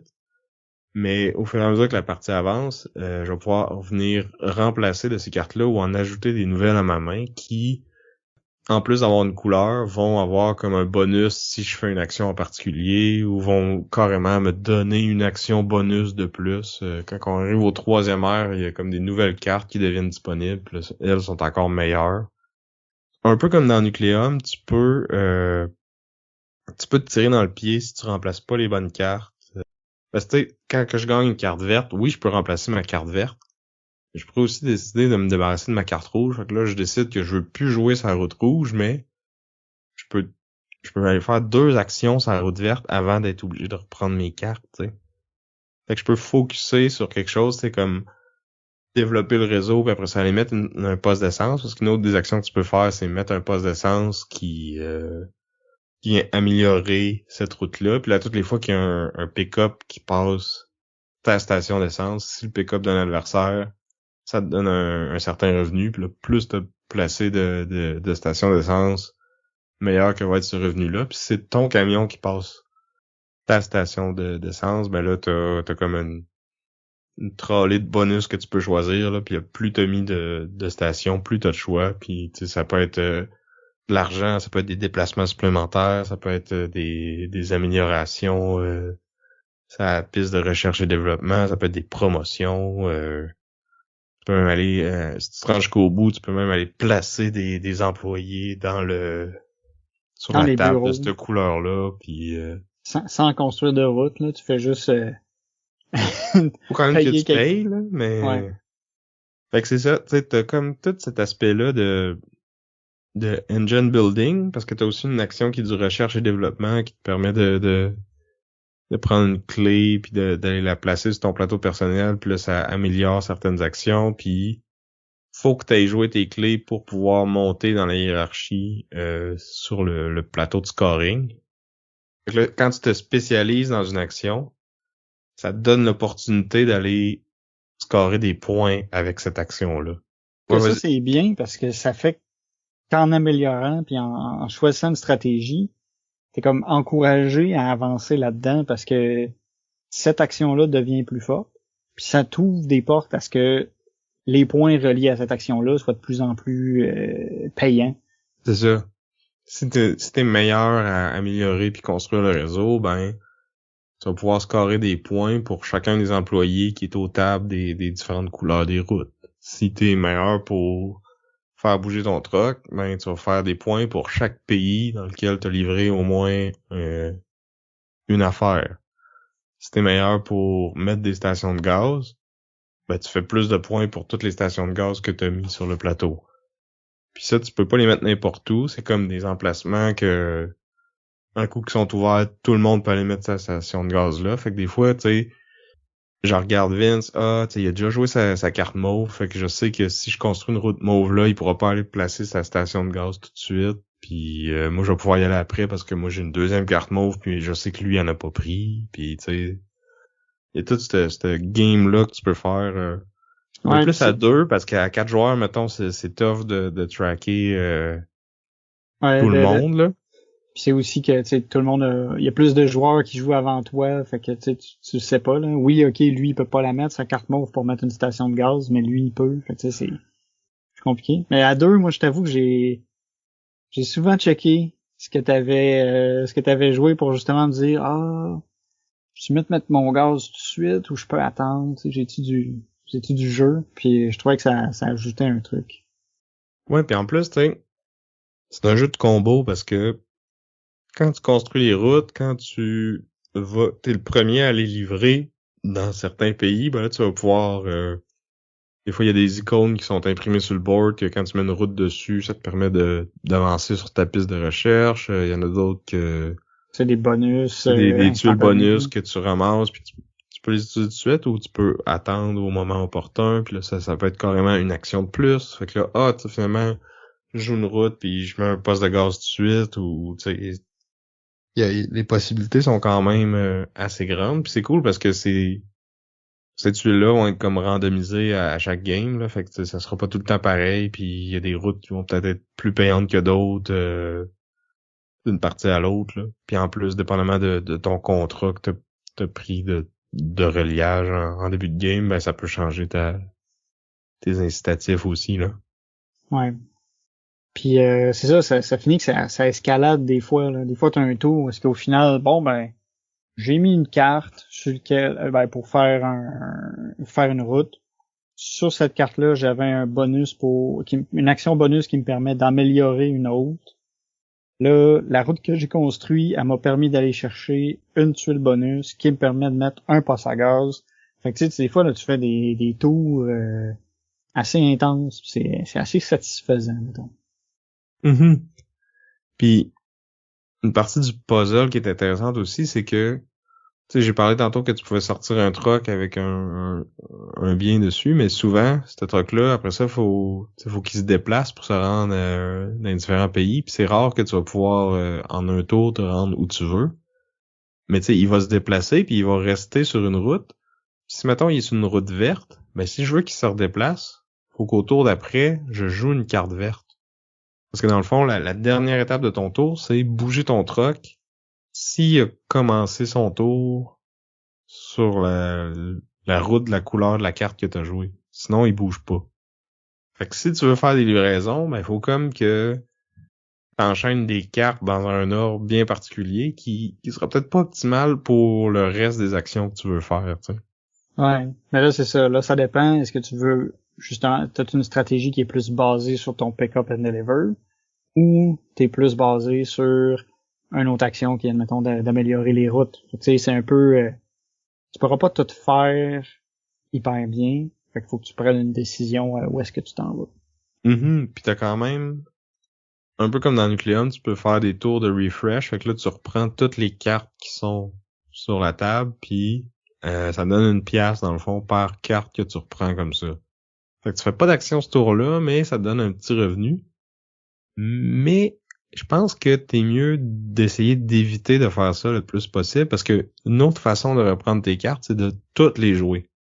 Fait que là, un coup qu'ils sont toutes jouées, à la fin de ton tour, t'y reprends toutes, mais tu fais pas le revenu, mais t'as pas comme perdu un tour à pas faire d'action. Ouais, mais des fois, la petite monnaie que tu vas aller rechercher, elle peut te permettre de faire une autre action pour laquelle tu avais besoin d'argent. Fait que ça dépend tout le temps. Tu sais, moi, ça a été drôle parce que moi, j'essayais d'aller rechercher de l'argent, de rechercher le plus d'argent possible. Fait que souvent, j'allais rechercher mes cartes quand il m'en restait juste une dans les mains. Pour pouvoir, après ça, placer une route ou quelque chose. Tu sais, moi, j'étais plus de même. Sam, lui, c'était vraiment, il vidait sa main. Puis, bon, j'ai perdu. Mais, mais j'étais pas si loin que ça. Tu sais, j'avais quand même un truc qui s'était mis à bien marcher. Puis tu sais, ça t'a permis une couple de fois justement de comme enchaîner les gros tours avec les tuiles bonus. Puis je pense que tu m'as coupé l'herbe sous le pied souvent pour aller chercher les tuiles bonus en construisant avant que je puisse le faire. Parce que justement, tu reprenais tes cartes plus souvent, fait que t'avais souvent Plus d'options. plus d'options. Parce que moi, pour toutes les vider, ben c'est sûr que la dernière, ben faut que je joue de quoi qui fait avec le rouge, tu sais. Ou le jaune, ou tu sais. Fait que les options sont plus limitées au fur et à mesure que ça avance, puis à un moment donné, boum, ils redeviennent toutes ouvertes. C'est ça. Puis tu sais, dans ton cas, ta façon de reprendre l'argent, vu que t'étais beaucoup basé sur le pick-up and deliver, c'était de livrer. Ouais, parce que quand tu livres pas ce que le pays veut exactement, ben ça donne l'argent. Fait que c'est comme une autre source de revenus. Tu sais, moi, j'étais pas à gaz vraiment intense. Fait qu'à un moment donné, puis fallait que je développe des routes. Fait que là, j'allais me chercher de l'argent pour faire plus de routes, puis créer plus de routes. Puis tu sais, rapidement, on avait un réseau assez étendu. Tu sais, la première ère, elle a pas duré longtemps, je trouvais. Là, j'étais Non, on a construit beaucoup. Puis ben moi, je m'étais spécialisé là-dedans aussi au début, parce que dans le fond, à certains moments, quand tu arrives à la track de développement, c'est que tu peux comme augmenter ta limite de cartes que tu peux mettre pour une action. Parce que sinon, tu sais, comme mettons l'action de mettre une clé puis de comme débarrer ton plateau personnel, tu peux juste mettre une carte là. Fait que là, après ça, il faut que tu attendes d'avoir repris tes cartes avant de pouvoir refaire cette action-là. Placer des routes, tu peux en avoir jusqu'à 3, mais là, si tu l'améliores, tu peux en avoir une quatrième, puis là, si tu l'améliores encore, tu peux en avoir une cinquième, mais tu sais, t'en auras pas des tonnes d'améliorations. Je pense qu'il y a 5 actions différentes, puis t'as 3 améliorations. 2 fois, tu passes du niveau de base à un peu mieux, puis une fois, tu passes de un peu mieux à vraiment bon. Là. Ouais, mais là en même temps, tu sais, je t'avoue que moi j'ai jamais capé ces actions-là très souvent. Là. Tu sais, ça m'est arrivé peut-être une fois où est-ce que j'ai mis 3 cartes dans construire des routes, mais sinon je reprenais les cartes. Là. Tu sais, ça dépend de. Ben, je te dirais que moi, les clés, en début de partie, j'aimerais ça, genre, mettre mes 5 premiers tours, faire juste ça, puis comme unlocker tout mon board. Là. Ouais, c'est la seule action que tu peux jamais améliorer. Tu vas juste pouvoir mettre une clé par main, dans le fond. Mm-hmm. Sinon, ben, il y a l'action de partir un troc. Ça peut devenir limitant, là. Ça, au début, tu peux juste en avoir un à la fois, mais à un moment donné, tu peux t'en débloquer un deuxième. Fait que Puis en plus, quand tu fais ça, ben, t'es sûr que ton troc, il peut bouger parce qu'il commence où est-ce que t'as joué ta carte, là. Fait que puis dès que t'en as un des deux qui peut bouger, ben ça peut te permettre de bouger l'autre, même si t'as plus la carte qui fit avec sa couleur, là. Ouais. Puis à ça, j'ai envie qu'on parle un peu du niveau d'interaction, parce que ça fit. Parce que ce qui ça a l'air drôle, là, mais ta stratégie a quand même aidé ma stratégie. Parce que quand on déplace des camions puis qu'on passe devant des stations à essence, ben tu sais, on t'aide les autres, veux pas parce que tu leur donnes des affaires. Quand tu améliores des villes, quand tu améliores, c'est ça, des chemins aussi, ça fait que les camions, ils peuvent faire ils ont des bonus de déplacement. Mm-hmm. Fait que tu sais, le plateau en évoluant, tu sais, il fait juste devenir meilleur, mais il devient comme meilleur pour tout le monde. Ouais. Il y a beaucoup d'interactions positives. Tu sais, on se pile dessus en construisant les routes puis en volant les jetons. Mais il y a beaucoup d'interactions positives en cours de partie. Ouais, parce que oui, tu m'as volé une coupe de jetons, justement en construisant les routes que je voulais peut-être construire, mais après ça, moi, cette route-là, je voulais la construire parce que je voulais que mon camion puisse passer là. Fait que si tu l'as construit, ben après ça, moi, peux juste jouer mon action puis faire bouger mon camion puis tu sais, je vais faire autre chose, là. Ouais. Puis dans notre partie, on avait des cartes de ville, dans le fond, qui étaient quand même complémentaires. Tu sais, on a le choix, là. On draft des cartes pour savoir c'est quoi les deux villes qu'il faut que tu relis. Puis on a pris des villes, des chemins, en fait, qui se rejoignaient. Fait qu'à chaque fois que Sam mettait une route, ça profitait à moi aussi. Fait que tu sais, il y a cette Et vice dynamique-là. versa, là. C'est ça. Fait que je trouvais qu'il y avait une dynamique, il y a une dynamique quand même intéressante qui fait que les autres t'aident un peu contre leur volonté. Mm-hmm. Puis même chose avec quand tu sais, quand t'es tasses d'une couleur puis que t'es fait monter en haut, oui, tu vas te donner plus de revenus, mais comme je disais, tu leur donnes l'occasion de faire des points. Puis là, c'est ça. Après ça, t'as comme ton build your own endgame scoring, là. Parce que toutes les fois que tu gagnes une promotion, tu sais, de base, tes bonhommes qui ont monté valent 2 points, mais là, toutes les fois que tu gagnes une promotion, tu peux décider dans quelle branche que tu peux l'envoyer. Tu peux dire, ah ben moi, je vais faire des points avec l'argent qui va me rester. Moi, je vais faire des points pour les livraisons que j'ai faites ou pour les stations que j'ai mis. Puis là, c'est des multiplicateurs, dans le fond. Si tu les montes juste une fois, ben tu vas faire 1 point par patente, mais tu peux les monter jusqu'à 3 points par patente, puis tu peux même avoir 3 employés par colonne, par étage. Fait que tu peux aller chercher jusqu'à comme C'est 9 points. points. Ben 9 plus, mettons, 3 dans le 2, fait que 9 plus 6 plus 3. Tu peux aller chercher 18 fois, 18 points par. Si les autres te laissent faire complètement, là, ce qui arrivera probablement pas, là, mais comme théoriquement, il y a 18. Il y a un multiplicateur de 18 à aller chercher. Puis à se splitter à la gang. Parce que si moi je vais là, je le bloque pour Vincent aussi. Ouais, juste 3 spots. Puis on est restreint justement à qu'est-ce que tu peux monter en fonction de ton plateau personnel. Fait que tu sais, c'est une dimension qui est assez importante, là. C'est le truc que je pense qui m'avait accroché beaucoup la première fois parce que c'est tellement important de monter cette affaire-là puis d'avoir joué en fonction de ça. Tu sais, ça, je l'avais pas vu pantoute au début du jeu, la première partie, là, puis où j'avais pas compris à quel point c'était important, mais c'est comme tout ce jeu-là. Parce que tu fais pas de points pendant la partie. C'est ça. Tout est là. Fait qu'à un moment donné, tu sais, oui, tu sais, moi, je m'étais peut-être laissé un peu emporter dans le fun de bâtir le réseau puis de mettre des affaires. Puis j'avais pas trop pensé en fond, justement, au scoring qui a juste lieu une fois à la fin puis qui dépend de comment t'as construit ton plateau ta grille de points. Mm-hmm. Puis c'est quand même assez fastidieux te rendre jusque là, tu sais, parce que ton bonhomme, tu vas le mettre dans les bureaux de couleurs en fonction de la route que tu as construit ou des actions que tu as faites. Là après ça, il va monter d'un étage. Là, il vient comme là il vaut 2 points en fin de partie. Puis là après ça, faut que tu t'arranges pour avoir des bonus de promotion pour les faire monter. Tu sais, c'est un long processus. Fait qu'il faut vraiment que tu prennes des décisions tôt en début de partie pour te dire où est-ce que je m'en vais. Puis qu'à un moment donné, tu pognes que ton engin soit conçu pour que tu te mettes à monter du monde le plus possible dans la case que tu as besoin qu'il soit. Mais ça, je pense que ça aide que justement, pour pouvoir monter, il faut que tu développes ton engin dans cette direction-là. Fait que tu sais, le jeu te le dit, là, genre, c'est ça qui va te faire des points. Arrange-toi pour avoir des promotions. Ouais, ça c'est sûr que t'as pas le choix un peu, là. Tu sais, faut que tu prennes une direction puis que t'apprennes puis que t'as lâches pas, là.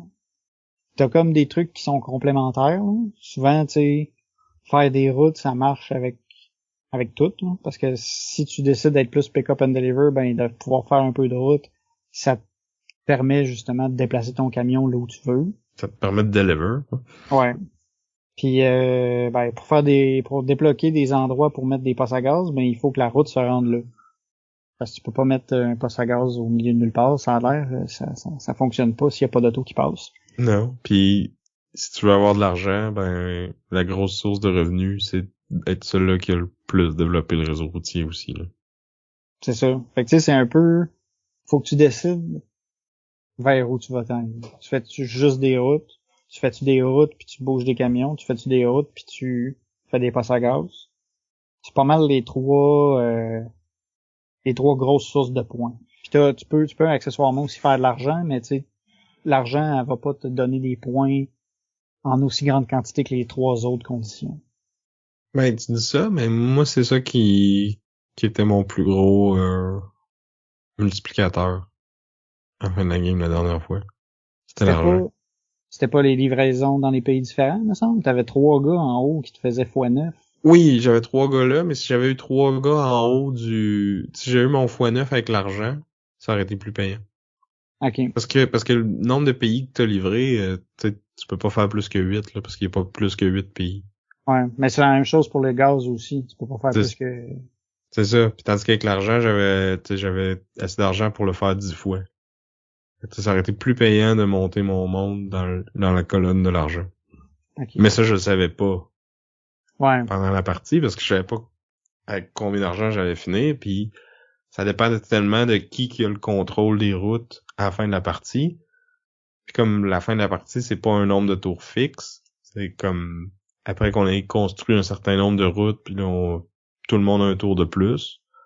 C'est quand même dur de prévoir qui va faire le plus de cash en fin de partie. T'sais. Fait que tu peux prendre le gamble que ça va être toi, puis de tôt dans la partie envoyer tes promotions dans ce sens-là, mais ça se peut que ça paye pas non plus dans tous les sens du terme. C'est ça, puis tu sais, accumuler de l'argent pour accumuler de l'argent, ça fait que tu mettras pas des routes, puis ça fait que tu auras pas des gars sur les tables, fait que tu pourras pas monter dans le... C'est ça. Fait que c'est ça, tu sais, tu peux pas te fier juste à l'argent. Faut que t'aies ton vrai engin à côté. Mais ouais, c'est un jeu qui te prend aussi 2 games à bien comprendre. Là. Ma première game, je l'avais j'avais pas aimé. Ma première impression, elle était pas bonne, puis on a rejoué, puis là, on dirait que j'ai vu. J'ai compris le jeu, puis ça a vraiment mieux été. Puis ça a été vraiment plus le fun. Tu sais, aussi, la première game qu'on avait joué, je pense que on était peut-être un ou deux qui avaient pas joué. Puis là, j'avais été laissé dans la poussière, là, c'était ridicule, là. Tu sais, t'avais eux autres qui étaient super loin, qui avaient probablement fait comme la vraie autobahn, puis moi j'étais là, puis je construisais mon chemin de terre avec ma pelle. J'étais en arrière, là, dans la poussière, là. Ouais, puis tout ça pour juste une game d'expérience de différence. Dans le fond, moi, c'était ma deuxième game. Mais ça paraissait, là. Ouais. Tu sais, la deuxième game, tu sais, là, j'avais compris, là. Faut pas niaiser. Il faut pas que tu perdes de vue le plateau de scoring de fin de game parce que tu peux avoir bien du fun, puis ramasser bien de l'argent, puis relier bien des villes, puis avoir plein de bonus d'action. Si t'as pas monté sur la piste de fin de game, ben la piste de scoring, tout ça sert à rien. Ouais. C'est un peu comme dans Tiletum quand t'envoies pas ton marchand à la place qui score à la fin de cette ronde-là. Je dis ça, je dis rien. Fait que bon, ben maintenant je pense, ben à moins que tu aies d'autres choses à dire sur Autobahn, je pense qu'on peut parler de comparaison. Ouais, puis comme c'est drôle à dire, mais même si on a un thème ultra spécifique, je trouve qu'il y a pas tant j'ai pas tant de choses à dire pour les comparer, tu sais. C'est deux jeux très lourds que tu construis un peu la façon que tu veux aller faire tes points, puis ton engin, puis même quelles actions que tu peux faire. Puis dans les deux cas, tu peux te tirer dans le pied solide en début de game si tu sais pas trop qu'est-ce que tu fais. Mais tu sais, à part ça, il y a un réseau qui est partagé. C'est plus au niveau je pense, des actions que ça va changer beaucoup. Tu sais, dans Nucleum, t'auras pas souvent une espèce de tour explosif où est-ce que tu vas enchaîner plusieurs actions. Alors que dans Autobahn, tu peux avoir ce truc-là avec les cartes avancées. Puis les tuiles bonus. Ouais. En même temps, tu sais, les tuiles bonus, tu peux en utiliser une par tour. Ouais, mais tu sais, ça peut quand même faire un tour où tu vas faire 3 actions, tu sais. Ouais, c'est vrai. Ça, tu sais, dans Nucleum, tu peux avoir ça, mais dans des cas un peu plus rares. Tu sais, il y a moyen, si t'es bien chanceux, pis si tout le monde te laisse faire, que tu fasses 4 actions en un tour.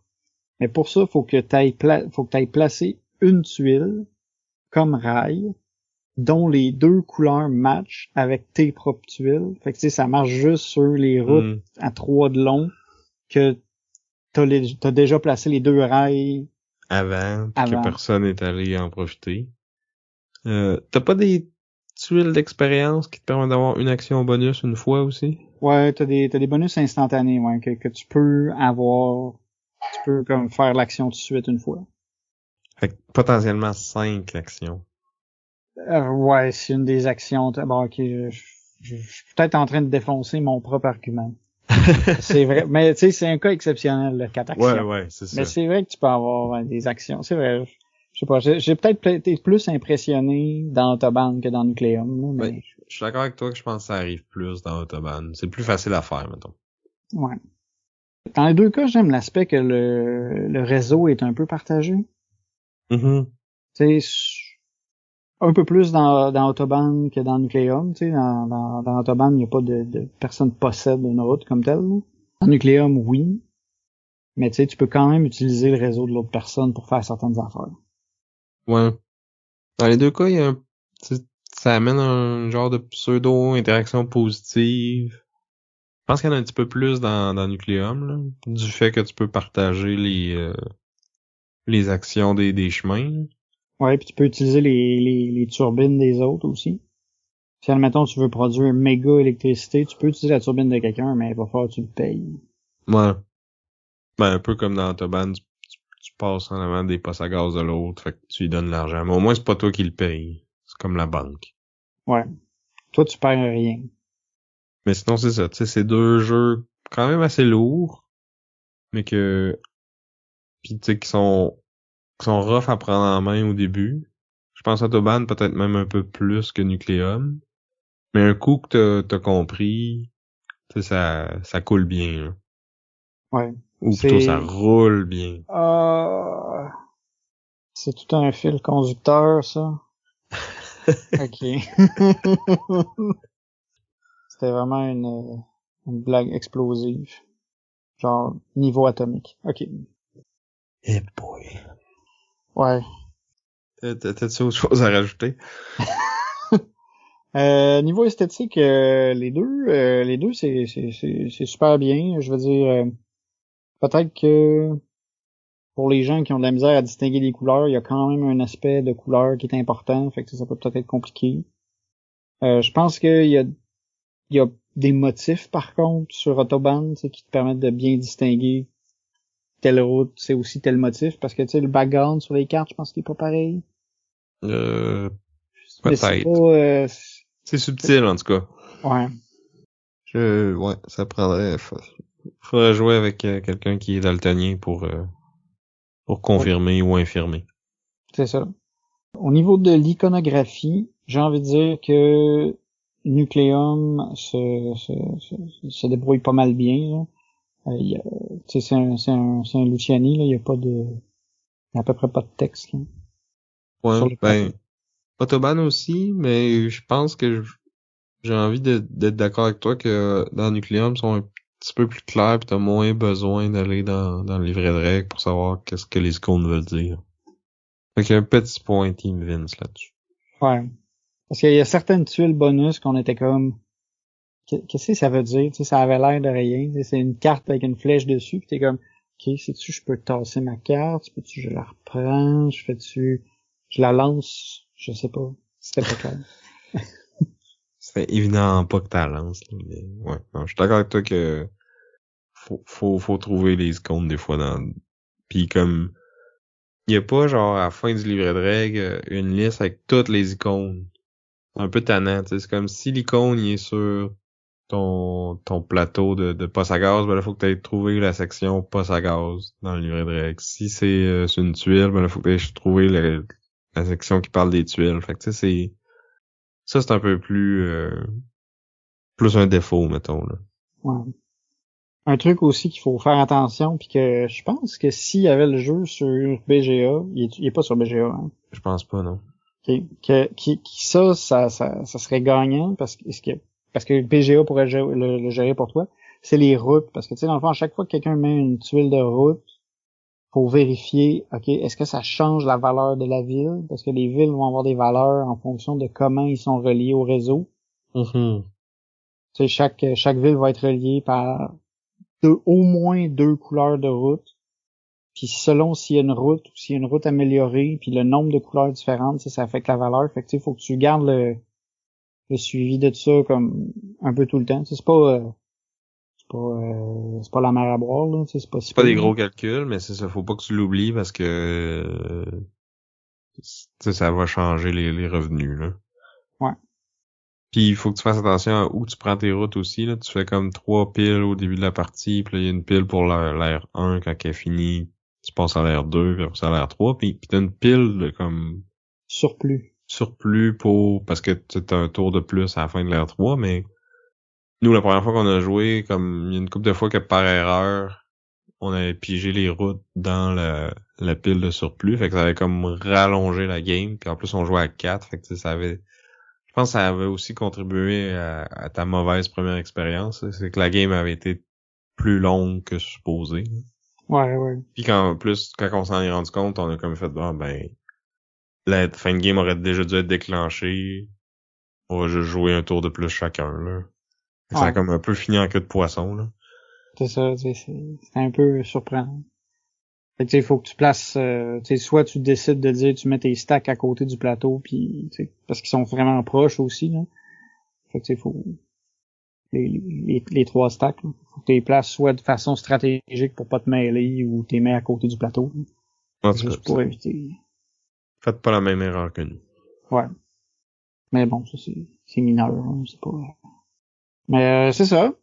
Je pense que ça fait le tour. Les 2 jeux sont aussi très beaux, là. Moi, je trouve que visuellement, en plus d'être quand même clair au niveau de l'iconographie, sont jolis à regarder, là. Nucleum a l'avantage aussi d'avoir des vraies centrales en carton 3D. Ouais.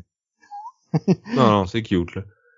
Je pense que les deux ont fait de belles figures, là. Vous irez voir sur notre Instagram, là. Il y a des photos des deux, là, puis ça look quand même, là. Ouais. Les petits camions avec les petits containers sont quand même hot dans l'Autobahn. Ouais.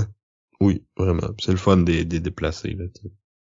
Un petit toy factor, là. Ouais. Good. Donc voilà pour nous. Ça va être à vous de parler maintenant. Dites-nous c'est quoi votre jeu de réseau allemand avec un système de sélection d'action un peu funky préféré. Par un auteur italien. Ouais, point bonus, c'est un auteur italien. Ok, est-ce que vous êtes hashtag Team Vince avec Nucleum? Ou hashtag Team Sam avec Autobahn, ou peut-être que vous avez un candidat surprise qu'on n'a pas pensé, mais vu la spécificité du thème, je serais surpris, mais sait-on jamais, il y a quand même beaucoup de jeux, puis on les connaît pas toutes. Donc, venez nous parler de ça dans les commentaires Facebook, dans les commentaires YouTube, dans les commentaires Instagram, ou encore mieux, sur notre Discord.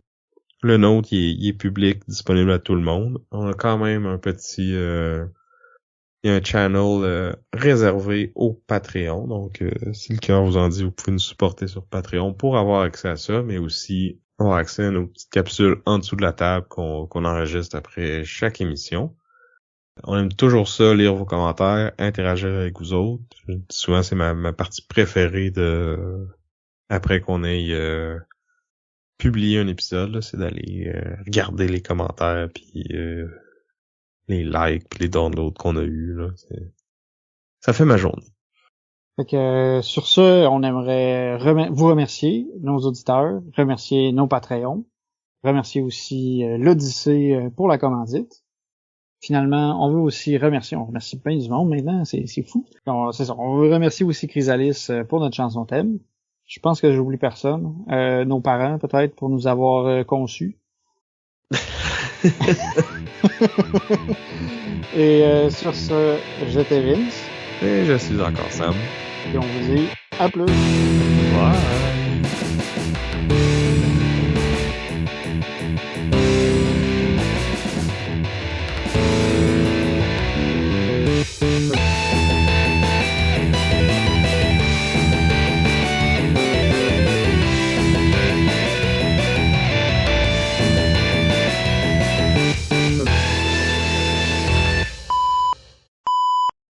enregistré, là, t'as plus le droit de dire de niaiseries puis de faire d'erreurs. Compris? Compris? Ah, tu diras plus rien parce que je t'ai dit de pas dire de niaiseries. Smart. Je me demandais si t'allais le comprendre.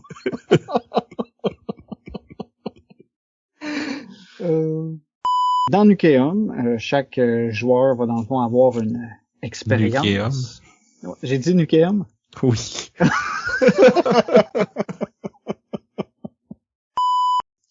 Hey, on prend une petite pause, j'avais oublié de brancher mon laptop, puis là, je suis en train de manquer de batterie. Vite! Branche-le!